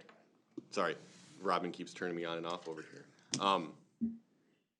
Thinking of the feasibility study, because Matt brought up a good point about trying to line that bid date up. I am It- worried about the date. yeah, Which it- I understand you guys are. Yep, if we end up meeting the week of the 23rd, because we'll have an extra week of no council in there. If we do Yes. meet on the week of the 23rd, I'll probably just put on the agenda to approve the feasibility study before we get into budget talks, because we can approve stuff in these workshop Yeah. meetings. And so if we're able to meet the week of the 23rd, I'll probably, the first thing on the agenda will be to talk about and/or approve the 2024 project plans, and then we'll dive into budget stuff. Well, Tuesday the 24th, I have a golf board, and if I don't show up, they'll shoot me. And on the 25th, the planning commission, I have the planning commission on the 25th. Is there something going on the 23rd that, or does that work for people? Yeah, no, I'm at the Vikings game. good I'm not for you. missing that one. They haven't been good this year, Sean. Are you sure you want to go to that? Yeah, I wanna go, yeah. what about the, Thursday? what did you say, the 24th and 25th? What about 26th? What is about 26th? That's a Thursday. Thursday works. Got Yeah, one, I think it works for me too. What time does the golf board meet? 6:30? 6:30. If we did, do we need a, I I don't mean- wanna if- rush anybody, but I I mean, mean, can we if we- finish it in an hour and a half if we We've started at had a lot of 5? conversations. I would say if we meet at 5, and if you guys have questions that come up the next 2 weeks, let me know, and I can make sure we address them right off the bat, or in an email back and forth. I don't know why we would need more than an hour and a half, but I'm not the We decision tackled a maker. I'm lot just the one tonight. that argues. Not that I'm in favor of going from one meeting to another, but if I have to, I But will. then, But so what Tuesday- day would that be? That would be 24. 4th? Okay, What day of the week is that, please? Tuesday. Tuesday. Yeah, that works. At 5? Yep. Oh, yeah. Does that work? Tuesday, the Yep. 24th at 5? Or do you want it a little earlier, or you? No, and I haven't seen the agenda either. I mean, there hasn't a whole lot. I don't know, but it is budget time, and I know there was some big questions that came up about the golf thing, so I feel like, So Tuesday, the 24th at 5? Yep, Okay. Is that where we're at? Okay, perfect. I will get. Take a motion all to this. adjourn. I have a question before we adjourn. Too bad, Dwayne. The cost of the design, can that be spent with any of the grant money that the law enforcement is receiving? No. I think we looked that up, and I don't think it's possible. Can't be, not for new building or renovation expenses. Toilet paper maybe or something? Supplies, maybe. Then in the budget, I think you have state aid or something like $60,000. The number that's reflected that we actually will get, is that going to be in the budget somewhere, or we? Yes, I believe we actually got, I don't know what the number is, I think we got that number today. And so once we'd update that with what the actual number is. So what is or you're not prepared to talk about your thinking on that? What is the number? For police state aid? I'm assuming you're talking police state aid? That grant or whatever was talked about in the. Oh, that we're no, trying to get. that, Yeah. so if you remember right, Public safety, I think, we got that certified. But that number is coming in 2023, like, we're getting paid, I think, the day after Christmas, December 26th. And so technically, that It'll come next it's, year. it's coming in 2023, and so it's not gonna show up on the 2024 budget. And your budget is that we're not gonna spend it then? Yeah, I mean, at this point, we haven't talked about it, and so I don't have it in the budget. It's very similar to when we got ARPA, with no plan to spend it. I wasn't gonna put it in the budget. And then as we spend it, we talk about it, and if we want to, we'll end up doing a revised budget then at the end of the year to justify why we overspent these two categories. Okay, well, it's a significant amount of money that I would think that there should be a discussion about it sometime or other by the. Yes, that's the plan. It's So like you're gonna do a $360,000. spend as you go? Yeah, so I think we're currently budgeted to spend, was it 60,000 of it, ish? There's $25,000 for fire radios, that we'll spend, and then, was there 25,000 or something like that? Yeah, potentially. Okay, oh, that's right. So it's in the budget to spend roughly 45,000 of that. I hesitated to put anything else in there only because we didn't have the exact amount. Okay, at that time. I don't need to steal your thunder or anything. I didn't know, I just didn't understand. But no, I figured we'd be having those conversations about how we can spend that. I had hoped We'll that amount to maybe- like 320 now. I had hoped that maybe we'd be able to spend it for the design. That would have been nice. Okay, motion to adjourn. So moved. All in favor, say aye. Aye. Aye. Opposed? Are you opposed, Bruce? I'm okay. He's gonna come across the table with it. Who is? Maggie? With your hands around somebody's throat. I'm not a violent person. No, you aren't. But you have a good time in the check. Oh, yeah, thank you. I think we will. Thank you, everyone. Thank you. Yep. Does does Belle Plaine have an idea what they might have to spend on rehabbing the? No, the one council member that was quoted about 6 million, he doesn't even have a clue. Okay, So, no, they don't. but it's the actual restaurant. No, this is the event center behind it. The Oh, restaurant isn't part of that purchase. okay. All right, yeah, So I haven't been there for a while, so. So this would